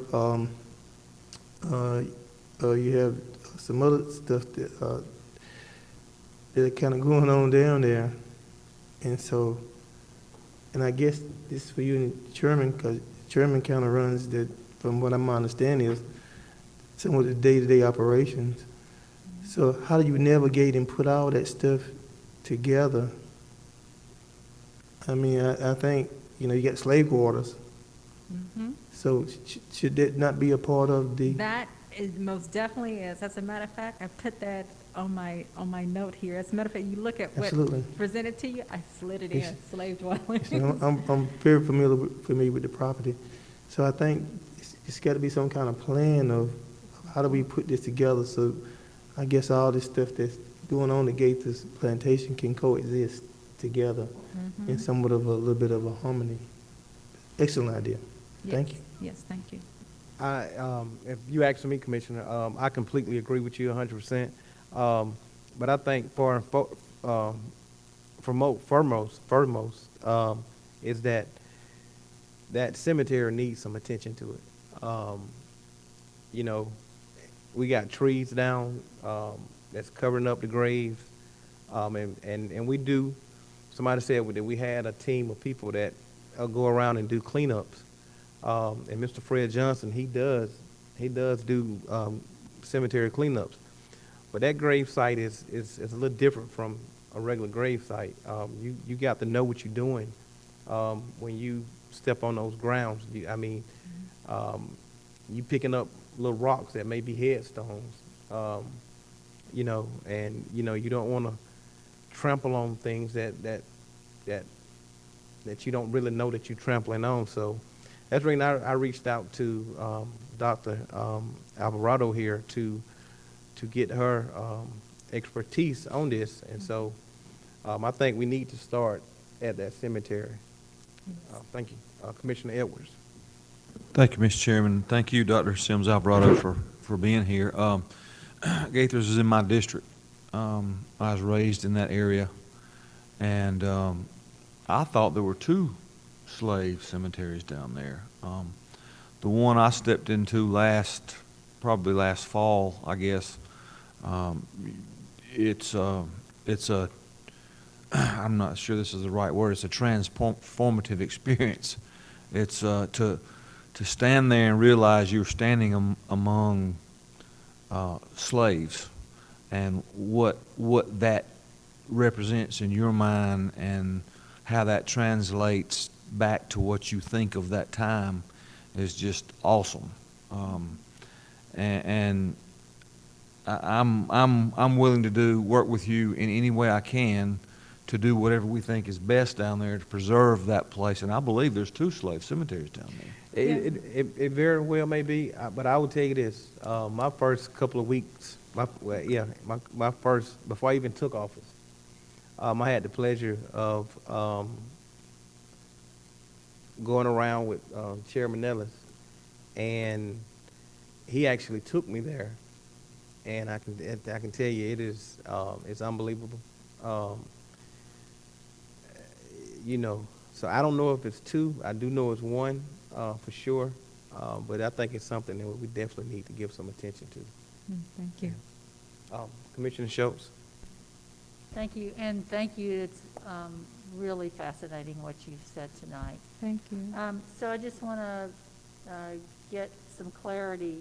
The proposal that's before us, are we saying that we would, if Chairman Baines wants to begin the process of securing the graves, is that separate from item 1, or do we start with item 1 or do we approve the entire proposal? I guess I just need some clarity on what a motion would be tonight. Ms. Martin has a resolution, that will get us started. She'll read it. I am, yeah, please, ma'am. Thank you, Mr. Chairman. Before I read it, I want to tell you that I have also just really enjoyed hearing from you tonight. You're obviously so passionate about this and so very bright. And so getting the chance to work with you would just be amazing. So Thank you. You're welcome. So before you tonight, Commissioners, you have resolution number R091520, a resolution of the Newton County Board of Commissioners regarding placement of the cemetery at Gaithers of Myrtle Creek Farm on the National Registry of Historic Cemeteries. Whereas the Constitution of the State of Georgia, approved by the voters of the state in November 1982 and effective July 1, 1983, provides in Article 9, Section 2, Paragraph 1 thereof, that the governing authority of the county may adopt clearly reasonable ordinances, resolutions, and regulations.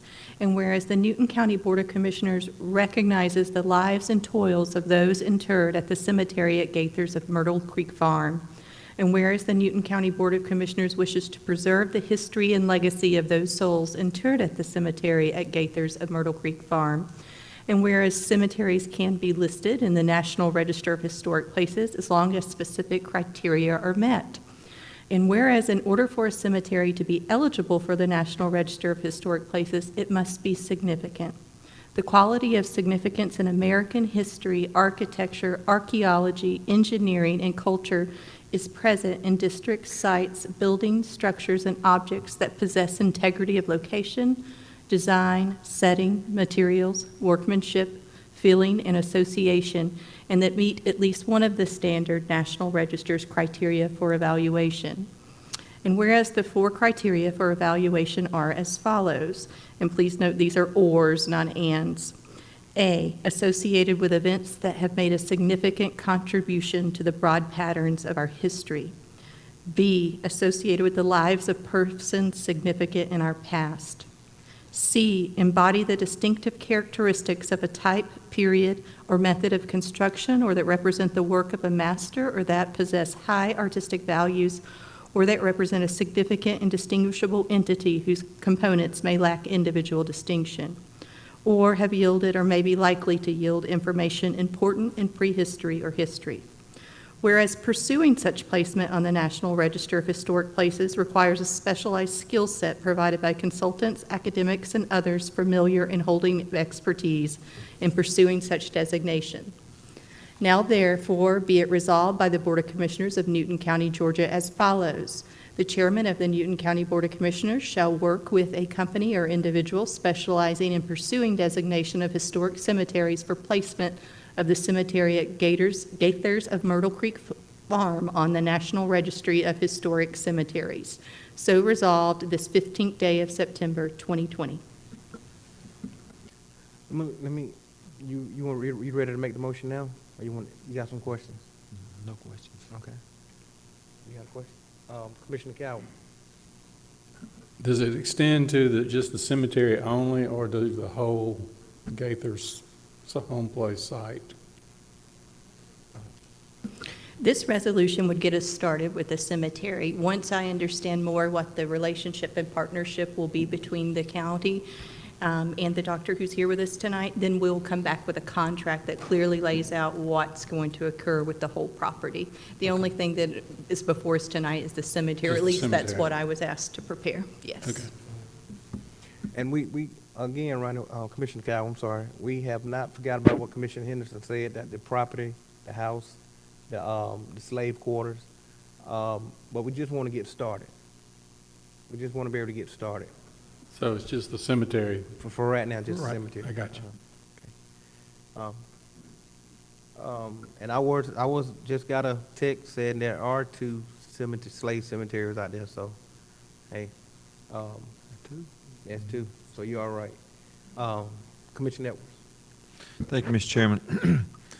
I was so moved, as stated by the county attorney. It's been motioned by Commissioner Edwards and second by Commissioner Mason. Any discussion? All in favor? Thank you. It passes 5-0. Thank you so much. Thank you so much for being here. We look forward to working with you.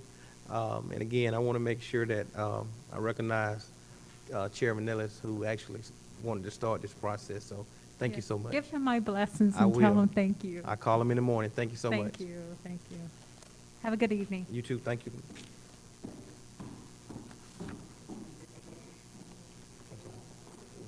Yeah. Item number 10, water resources, requesting approval. Mr. Kerr. Thank you, Mr. Chairman. James Brown, our Water Resources Director, is here, and I'd like to ask him to come up to handle these Yes, next sir. two items on the agenda, please. Yes, sir.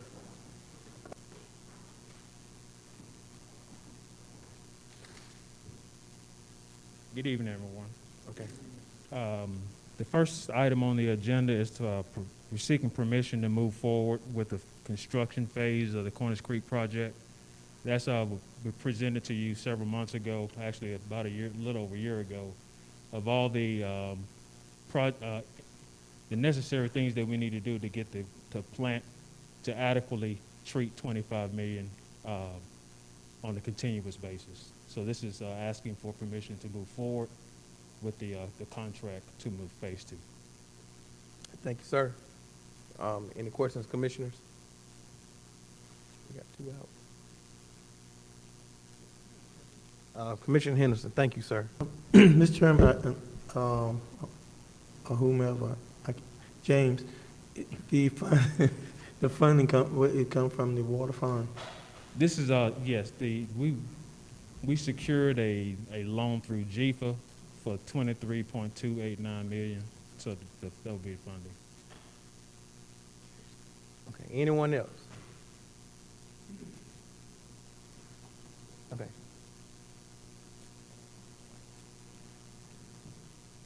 James, and y'all are ready to get started ASAP? ASAP. Okay. Y'all ready?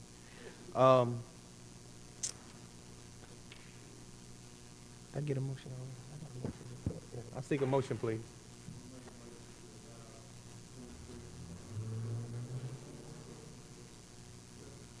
Thank you. It's been motioned by Commissioner Cowan and second by Commissioner Henderson. Any more discussion? All in favor? Thank you. It passes 5-0. Can do item number 11 as well? Yes. Thank you, sir. This is an requesting for approval to increase the current loan that we do have through GFA, requested to increase by 7.9033%. And those additional funds will pay for engineering costs, some site improvements that we need to do before construction can be started, excuse me. And yeah, that's it. Just engineering costs and some site improvements. Thank you, sir. Any questions, commissioners? Commissioner Schultz. So I apologize for stepping out, and you may have covered this while I was gone, but my assumption is that part of the reason that we're increasing this amount of money is because it's taken us a little bit longer to get this project underway. And I just want to, I know the wheels of government turn slowly, but before we have to have any more change orders or additional monies, please light a fire under those individuals to get this project done. Thank you. I hear. Hey, they here. Anyone else? Anyone else? I seek a motion, please. Mr. Chairman, I make a motion to approve the increase of the GFA loan from $23,289,000 to $25,876,000 for Cornish Creek facility improvements. Thank you, sir.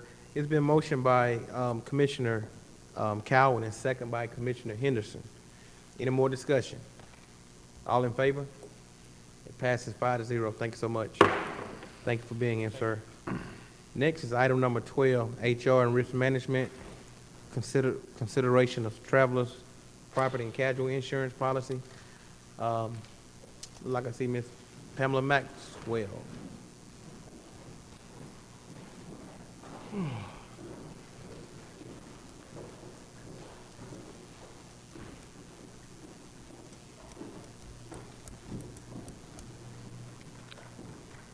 evening. Hello, how you doing? Thank y'all for being here tonight. Doing well, thank you. Good evening. Tonight, we bring before you a request to approve the property and casualty insurance policy renewal. I have brought with me Scott Thomason. He is the Area Senior Vice President with Gallagher, and of course, you all know my boss, Amanda Shoemaker, to assist me with any questions that you all may have in regards to this renewal. You all were provided with a program summary sheet, and in this program summary sheet, it shows you some of the lines of coverage that we have. That includes property, inland marine, auto liability and physical damage, general liability, public officials liability, crime. We also added terrorism policy this year. We increased our cyber liability from the limits of liability from $1 million to $3 million. And we have an umbrella policy. That all falls underneath the property and casualty insurance premium that we have. This amount, of course, is based upon factors which include carrier rates, exposures, and loss experience. We did have a challenging marketplace this year, and we did have increased claim development. So our premium did increase this year. However, we were able to collaborate with Travelers and Gallagher to reduce that impact and kind of minimize it as much as possible. So tonight we recommend the approval of the policy renewal, which includes a premium amount of $714,741. This item was budgeted for in the 2021 fiscal year, and this amount falls within a budgetary projection. So, do y'all have anything to add? Any questions? Thank you. Thank you guys for being here. Any questions, Commissioners? Commissioner Edwards. Thank you, Mr. Chairman. What was the increase year over? How much was it percentage? Percent, yeah. It was 9. So the overall premium increase was 19.3%. Your exposures, which is your vehicles, your property, your budget, is up 4.3%. And so the net rate change was 15%. And I will add that we just renewed 2 other counties. One of them was at 34%. We had another one earlier this year at 9%. The insurance market conditions are extremely challenging right now. Anyone else? Anyone else? Commissioner Calvin. Thank you, Mr. Chairman. It seems like at the city, we used to have something called boiler machinery. Y'all not exclude that now? Yes, boiler machinery coverage is included under the property coverage. On the property casualty? It's also known as equipment breakdown. I got you. Okay. Anyone else? Seek a motion, please. Commissioner Schultz. Mr. Chair, I move for approval of the Travelers Property and Casual Insurance Policy Renewal Proposal for a cost of $714,741.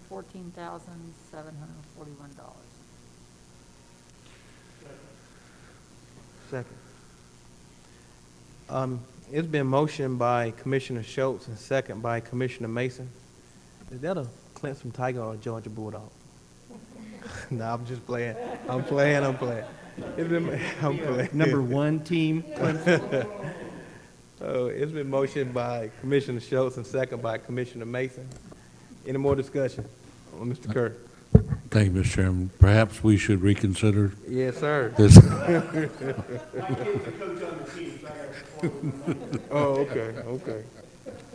All in favor? It passes 5-0. Thank you. Thank you guys for being here. Go Dogs. Go Dogs.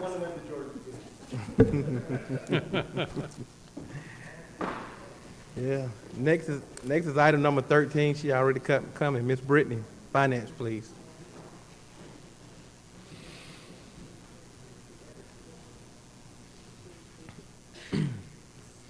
Good evening. Good evening. So, tonight I have 4 budget transfers on the agenda, and these are all to clean and wrap up FY20. And I have them numbered, so I will be going over them in order. The first one tonight, let me loosen this thing up because I really feel. The first one is a transfer to the Capital Improvement Fund, and this one is to transfer $2.4 million, $2,442,594 to capital improvements. And what the plan is here is to recognize additional revenue that we received in the TAVT tax, which is the ad valorem tax. And we're recognizing an extra $1,661,134 there, and also an additional $781,460 that we received in lost collections, the local option sales tax. And then we plan to transfer that into the capital improvement fund. Do you have any questions about this one?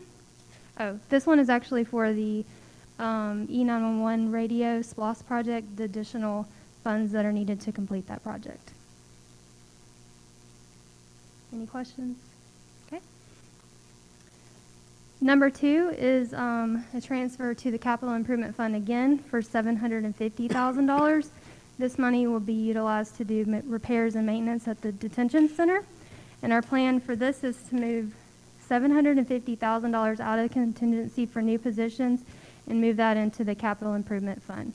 Any questions about this one?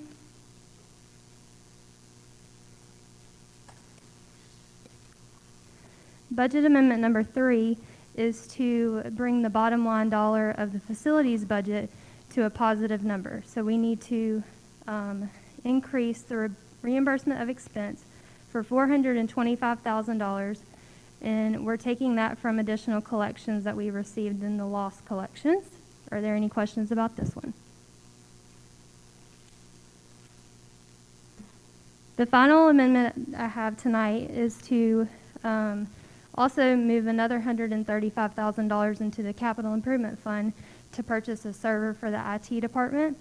And we plan to move $104,984 out of the contingency for fiscal year changes and $30,016 out of the contingency for new positions.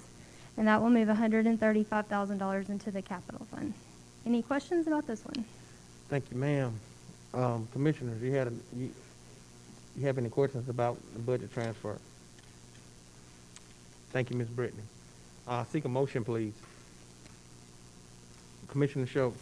I can just make one motion? Yes. I Please. move for approval of the budget transfers as articulated by our finance director. Thank you, ma'am. It's been motioned by Commissioner Schultz and second by Commissioner Edwards. Any discussion? All in favor? It passed 5-0. Thank you so much. Thank you. Thank you, ma'am. Next is item number 14. Discussion and consideration of the minority business enterprise procurement policy. Mr. Kerr, out. Thank you, Mr. Chairman. This will be an amendment or an addendum to our county purchasing policy, and this is a policy that is directed at recruiting or targeting minority businesses for contracts and doing business with the county. A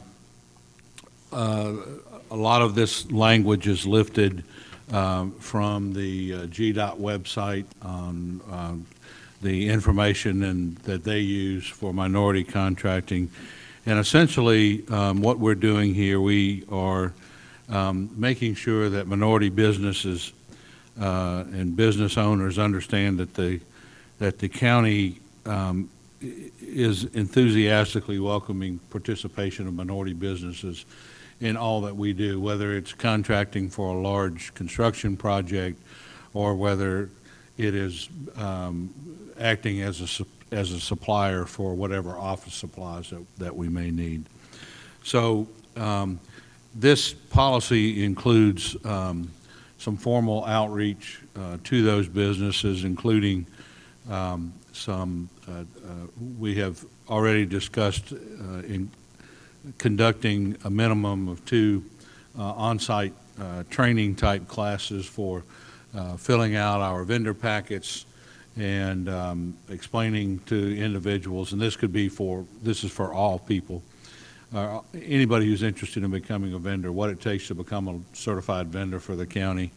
But also, we're beginning the process of making videos that we can post on our purchasing website, and also doing webinars that are particularly targeting minority businesses.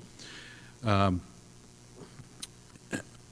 addition to that, we'll be putting together a list of those minority-owned businesses and distributing those to our, who are certified vendors, and distributing those to our department heads so that they can have a list of minority-owned businesses that they can make sure that when they do seek out a supplier or a vendor, that those minority-owned businesses get the same review as other businesses might. In a lot of cases, we have lists of vendors that we use. For instance, in particular, most often in the Public Works Department, where we have a list of vendors, and we try to rotate those and try to spread as much business around as we possibly can to everyone on an equal basis. But we'd like to extend that to all the departments and do it as a matter of course for whatever type of service, whether it's the need for an electrician or again, whether it's a need for office supplies. So, and pardon me. To that end, what we have established, what we would like here is we've adopted or would like to adopt a preliminary overall goal, and I'm just going to read this verbiage for the benefit of the board and the public. County hereby would adopt a preliminary overall goal of awarding 30% of its contracts to minority business enterprises in the calendar year of 2021. This goal is not a quota. Quotas are illegal, and so this is not a quota, and is sought to be achieved using entirely race-neutral criteria. The county intends to study the local market for various commonly procured goods and services with the aim of updating this policy with industry-specific formal minority business enterprise procurement goals. While these studies are undertaken, the county will compile its minority business enterprise list and use that list as a way to measure progress toward the preliminary 30% overall goal. So we're setting ourselves a goal to try to work towards while we do look to have this study done of what this study would include information that would tell us what the number of minority-owned businesses are in Newton County, what types of businesses those are, and so that we could know what types of services or goods and services would be purchased. Also, what we would want to do is take a look at, we would further define what our market is. There are some, in some instances, we could satisfy a goal, that goal, by staying locally here in Newton County. In other instances, we might have to look at metropolitan Atlanta, and in other instances still, it may be that we would need to look at the entire state of Georgia as our market. So there's a lot that we have to consider going into that, but as a start, we'll be developing the lists, and we'll be doing targeted mailings and so forth to try to, in an attempt to try to attract our minority contractors. We do some business with minority vendors currently, but we do know that there are minority vendors out there who don't, for one reason or another, do business with the county, and we would like to make sure that they're aware that we're here and that we welcome their business and that we would like to do business with them. Thank you, sir. Any questions, Commissioner? Commissioner Henderson. Thank you, Mr. Chairman. Lord, I have a question and I have a follow-up question. How many minority businesses have we hired this year? I'll be honest with you, Chairman, or excuse me, Commissioner. I'd have to go back and take a look because a lot of the minority businesses that we have been in the way of subcontractors for some of our projects. So I'd have to go. I would just have to do some research on that to find out.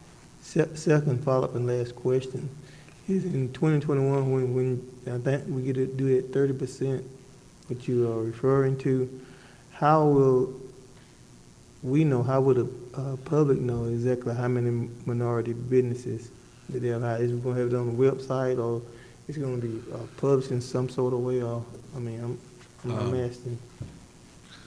We could do that. We could post it on the website as to put those results up there. That could be part of our project as well.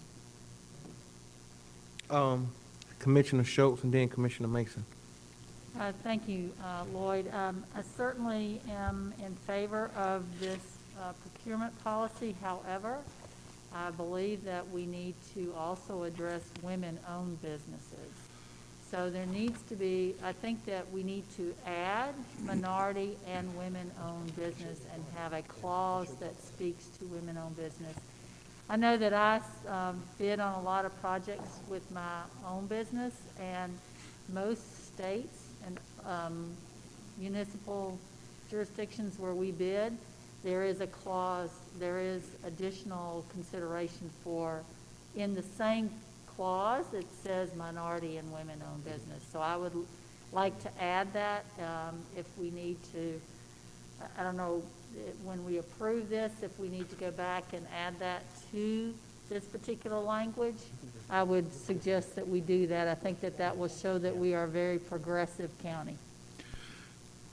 So currently what we have is that we have the state of Georgia recognizes 5 minority groups: Asian American, Native American, African American, Hispanic, Latino, and Pacific Islander. So you would like to add, I guess we would need to strike state of Georgia and then add women.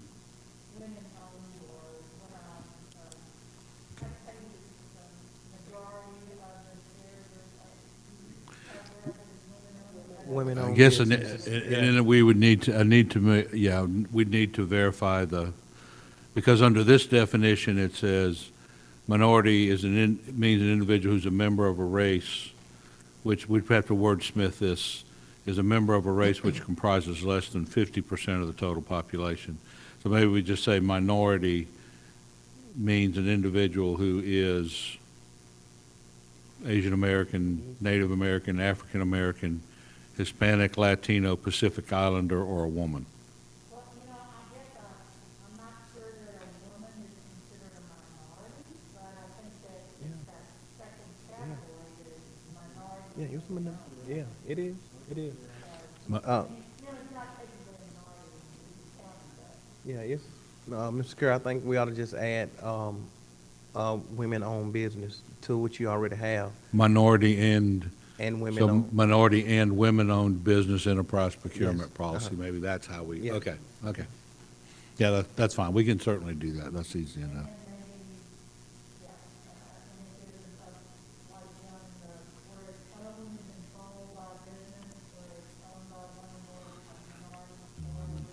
Yeah. Thank you. Commissioner Mason. Thank you, Mr. Chair. I was just going to basically state that I'm definitely in favor of this. I believe this will give Newton County the opportunity to expand its network of contractors and vendors, and will give more small businesses the opportunity to really be able to do business with the county.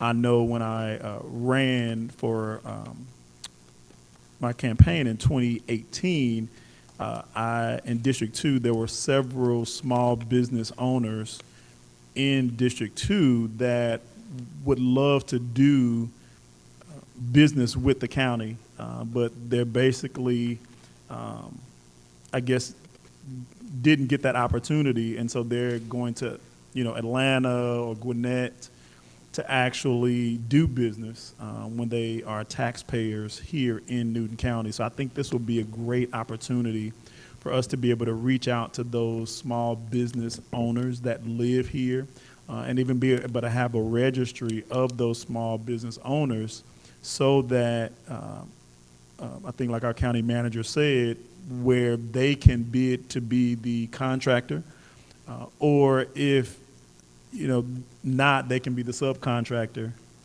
on various projects that we have.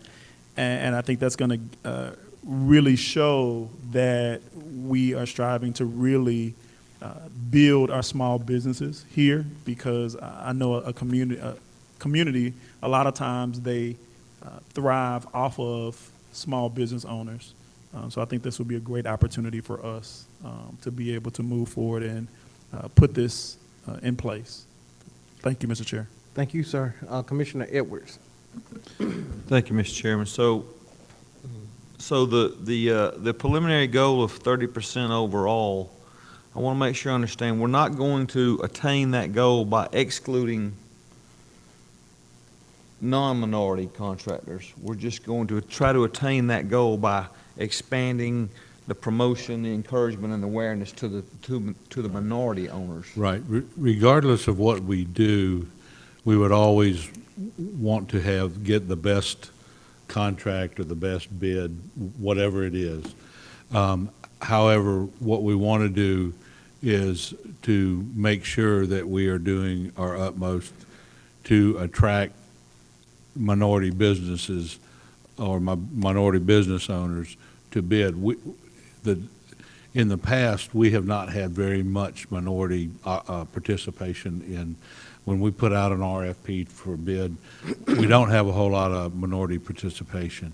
We do have participation when we have a lot of the smaller jobs that we have. We do have minority contractors who do that. A lot of times, a lot of the folks that do work with us with Public Works are independent contractors. We do have a number of minority businesses who work with Public Works, but we would always want to get the best contract, the best conditions and all that we have. But we want to try to get that, we want to work towards that goal of 30% because we haven't had the participation. And so we're trying to work towards that to make sure that we are getting the participation. It could be, but one of the important things about doing a study is once we determine, at this point, we really don't know how many businesses we have here that are minority owned or, controlled. So, and again, we don't know. I mean, if we were looking for an engineering firm to do a site plan for us, and we needed some geotechnical engineers, I'm not sure how far we'd have to go to find a minority-owned geotechnical engineering firm. I don't know whether you'd have to go to Metro Atlanta or somewhere statewide. So by doing the study, it would give us that information. And it may be that we need to adjust that number to be more reflective of what the community is. What we want to, because ideally what we want to do is, is keep the people here in Newton County working. So what we contract should reflect what is the population, what are the local businesses in the county. And so that's really where our goal is. And we're starting with that 30% number, and we're going to see then where it goes. Thank you. Commissioner Cowan. Thank you, Mr. Chairman. In principle, I agree with everything that you got here. I also agree with Commissioner Schultz's assessment that we need to, if you're going to do a policy such as this, you should add women-owned businesses to this. My only issue is I have not had a chance to really read this in conjunction with the purchasing policy. And I didn't get this till yesterday afternoon.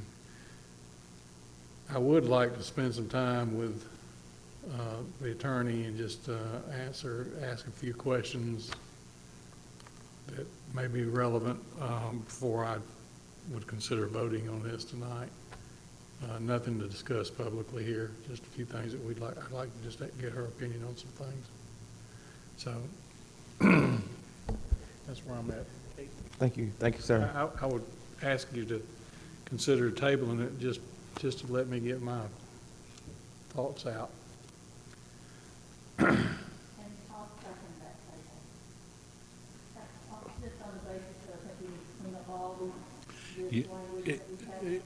Right. In going through it, we're going to have to revise to comment. I think that might, we are going to have to make some, definitely some changes in here, so. So guys, I just want to be up front. I think, and Mr. Curry, you can correct me if I'm wrong.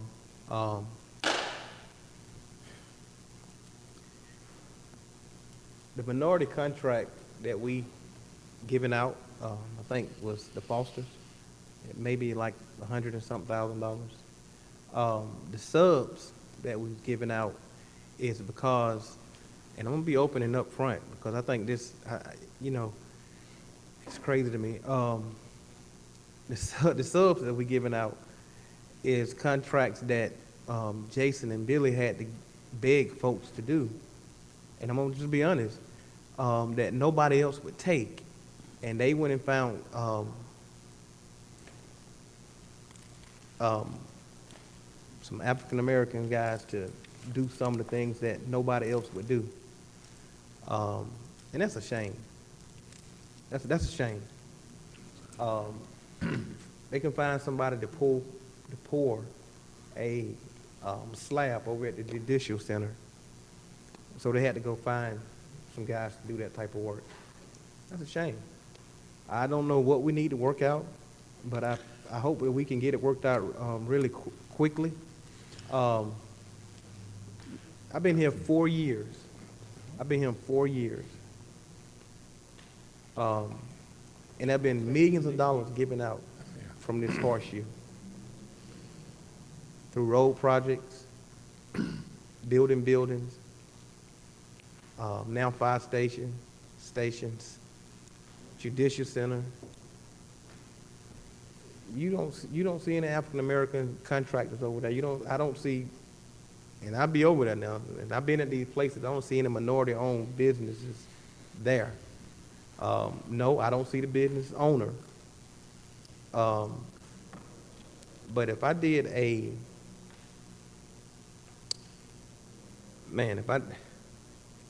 don't know. It's difficult to understand why we wouldn't want to pass something like this. It's just really difficult to understand. Those are my thoughts. But are you making that in the form of a motion, Commissioner? Well, I don't think anybody here is trying to make it difficult to pass anything like this. For me, I just want an opportunity to read this a little more in conjunction with the procurement policy. We've also talked about in the past the liability insurance limits. I don't know if we've modified those or not to where on small jobs we could lower the liability limits, which may be a incentive for minority businesses to apply to more different jobs. And for me, I've got it's just some legal questions I think I need to talk to the attorney about. I don't need to discuss it here in this forum, but I don't think anybody is against this type policy. For me, I would just like to table it just for an opportunity to read a little bit more and think it through.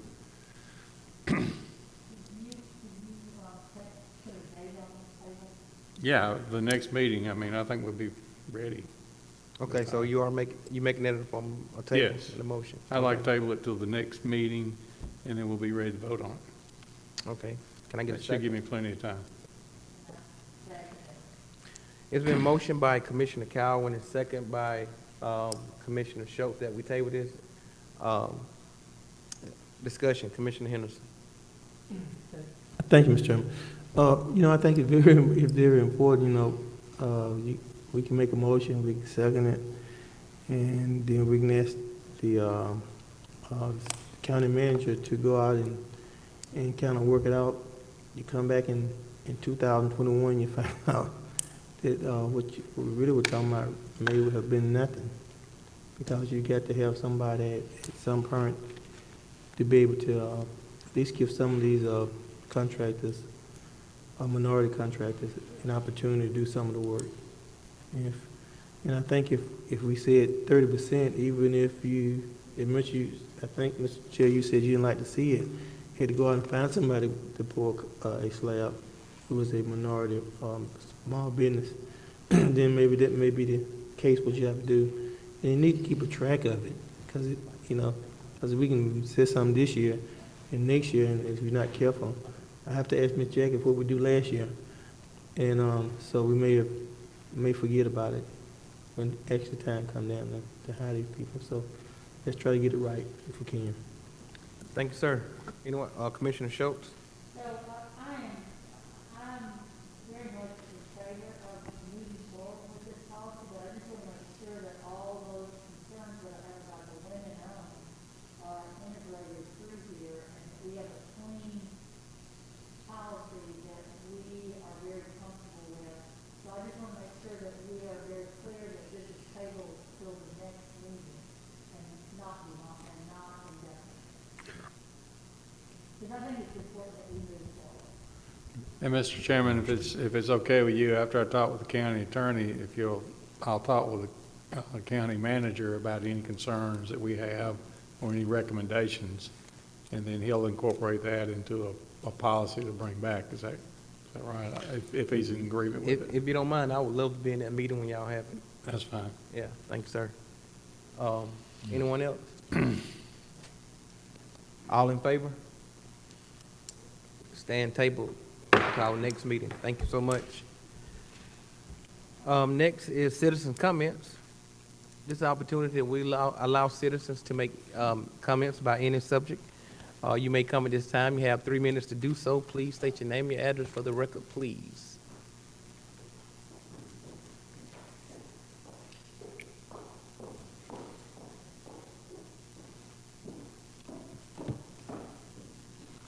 It's me again.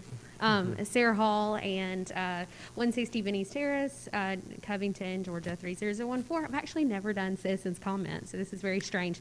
But I really had something I forgot from the JDA announcement earlier. I just wanted to take a moment and recognize we lost one of our members of the JDA, and it's just, again, just a very sad moment. Mr. Carl Penniman, the chairman of Jasper County, passed away recently last Sunday. He was actually one, and many of you probably know more about him than I do, but I've just had the pleasure of working with him, and I apologize for missing that in the JDA update. But again, sorely missed. We're certainly going to miss his leadership, his support, and leadership around Jasper County and then the fruition of Stanton Springs at this time. And so I just wanted to take a moment and recognize him on this. And obviously, too, Miss Lisa as well. She was an integral part of our office and that. So just two great people, but thank you. Thank you so much. Anyone else? Anyone else?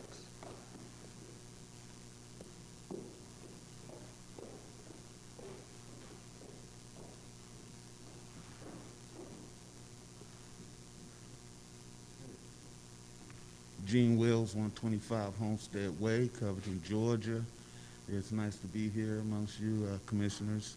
And I was watching, well, I read the paper that the judge was in favor of, well, I guess they lost Sons of Confederacy, and the young lady lost their case. They didn't really have any good standing, and you, as the commissioners, has decided to wait 30 days. And as I look at it, they didn't bring a real strong case. And the sooner we put this situation to bed, we can move on. We are working hard, East Metro and NAACP, to get these votes together to support the candidates, and we like to have our focus on that. So I just want to remind the commissioners that citizens are still concerned, and this is never a personal battle. It's a right or wrong battle. So I think it'd be a good idea to put this to bed. Thank you. Thank you, sir. Anyone else? Anyone else? Anyone else? Commissioner Edwards. Thank you. Commissioner Mason. Commissioner Schultz. Thank you, Mr. Chair. I just want to call this board's attention to the fact that there were 2 homes in District 3 over the Labor Day weekend that burned. The families lost substantial property. The first family is the Tucker Washington family, and they have a GoFundMe page. If you want to contribute to that GoFundMe page, I have that information on my Facebook page, but you can also, I'll be happy to provide that link to you. Also, the second family was the Clark family. I have not been able to make contact with the Clark family. The phone number that I had was an incorrect phone number, but I have talked to Chief Stapp, and so I just would like to encourage you to keep these families in your prayers. It'll be several months before they are back into a permanent home. Thank you, Commissioner Henderson. Thank you, Mr. Chairman. I just got a comment. I mean, it's one that is kind of weighed heavy on me. And the comment is about our factory shows and the young gentleman who passed along with a friend who was trying to save him. That's my understanding. And Miss Tanya Hardeman, who is his mother. For years, we've had that park over there, and we put a sign out that said, "Swim at your own risk." And people have died swimming, and we just seem like we get deaf ears, closed ears. We either need to close it or make it safe. Maybe we need to put somebody there if you let people swim. Maybe we need to go take a good look at it, because I think it's too many people who are losing their life down there for us to sit up and be silent. I know DJ Hardeman personally. He came a few times to my home. His mother and my wife are good friends, and his grandfather and I are good friends. And to say nothing, there's going to be somebody else get drowned down there. Just want to go out and just do a little swimming and get a little cool, but it's a deathbed. And I think even though we put signs to swim at your own risk, it makes me feel awfully bad knowing that people are dying down there from swimming, and we just didn't say nothing. We need to clean that place up down there. We need to make it safe. Thank you. Thank you, sir. Commissioner Cowan. No comments. Thank you, sir. I was going to mention Sarah and Lisa. I was going to mention Lisa and Carl. Sarah beat me to it, but I am going to say Carl was the longest serving commissioner in the state of Georgia, the chairman down in Jasper County. And the longest serving commissioner. And Carl did a lot down at the JDA to get that going. I think he was here, Davis Morgan, and all of them when they was, Miss Barbara Morgan sits out there now, so I know she knows Carl. But Carl and I sat on some boards together, and we was good friends, and he loved his community. And he loved the fact that he had Jasper County part of the Stanton Springs, and he always let us know, we got one over on y'all. And so I'm sure he's looking down now saying, Mr. Chairman, we still got one over on you guys. But he just was a great guy.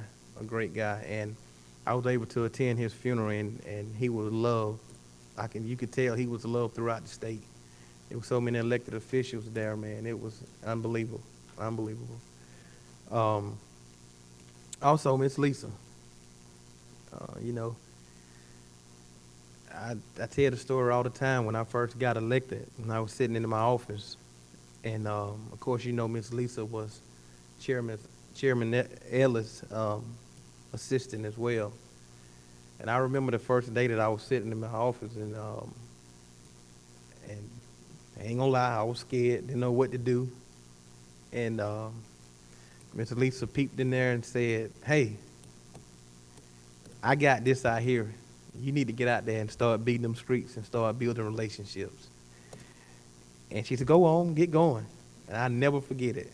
And she was really very encouraging. She helped me so much my first year in office. I mean, man,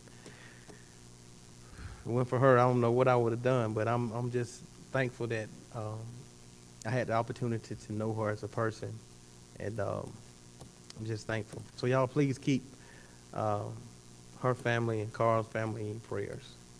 Also, the board did not agree. I don't know if you need to look at our website again. We did not agree to wait 30 days to remove that statute. So that's not true. We did not wait or agree to that. We did not agree to wait to do that. So that's not true. Also, on Saturday, at the hour of 10 o'clock, I'll be doing a back-to-school drive out at the Publix on Brown Bridge and Salem Road. We're giving away 500 backpacks and supplies and masks and hand sanitizer and laptops and shoes. I don't think what else. Shoes to the kids. So if you know anybody that need any of those items, please send them that way. I have. I hope I did. I will. I hope my folks did it tonight. So yeah, I definitely will. So we're excited about that. We'll be out there until items are gone. We do have a need for executive session tonight. Personnel, potential land, purchase of land. Also, well,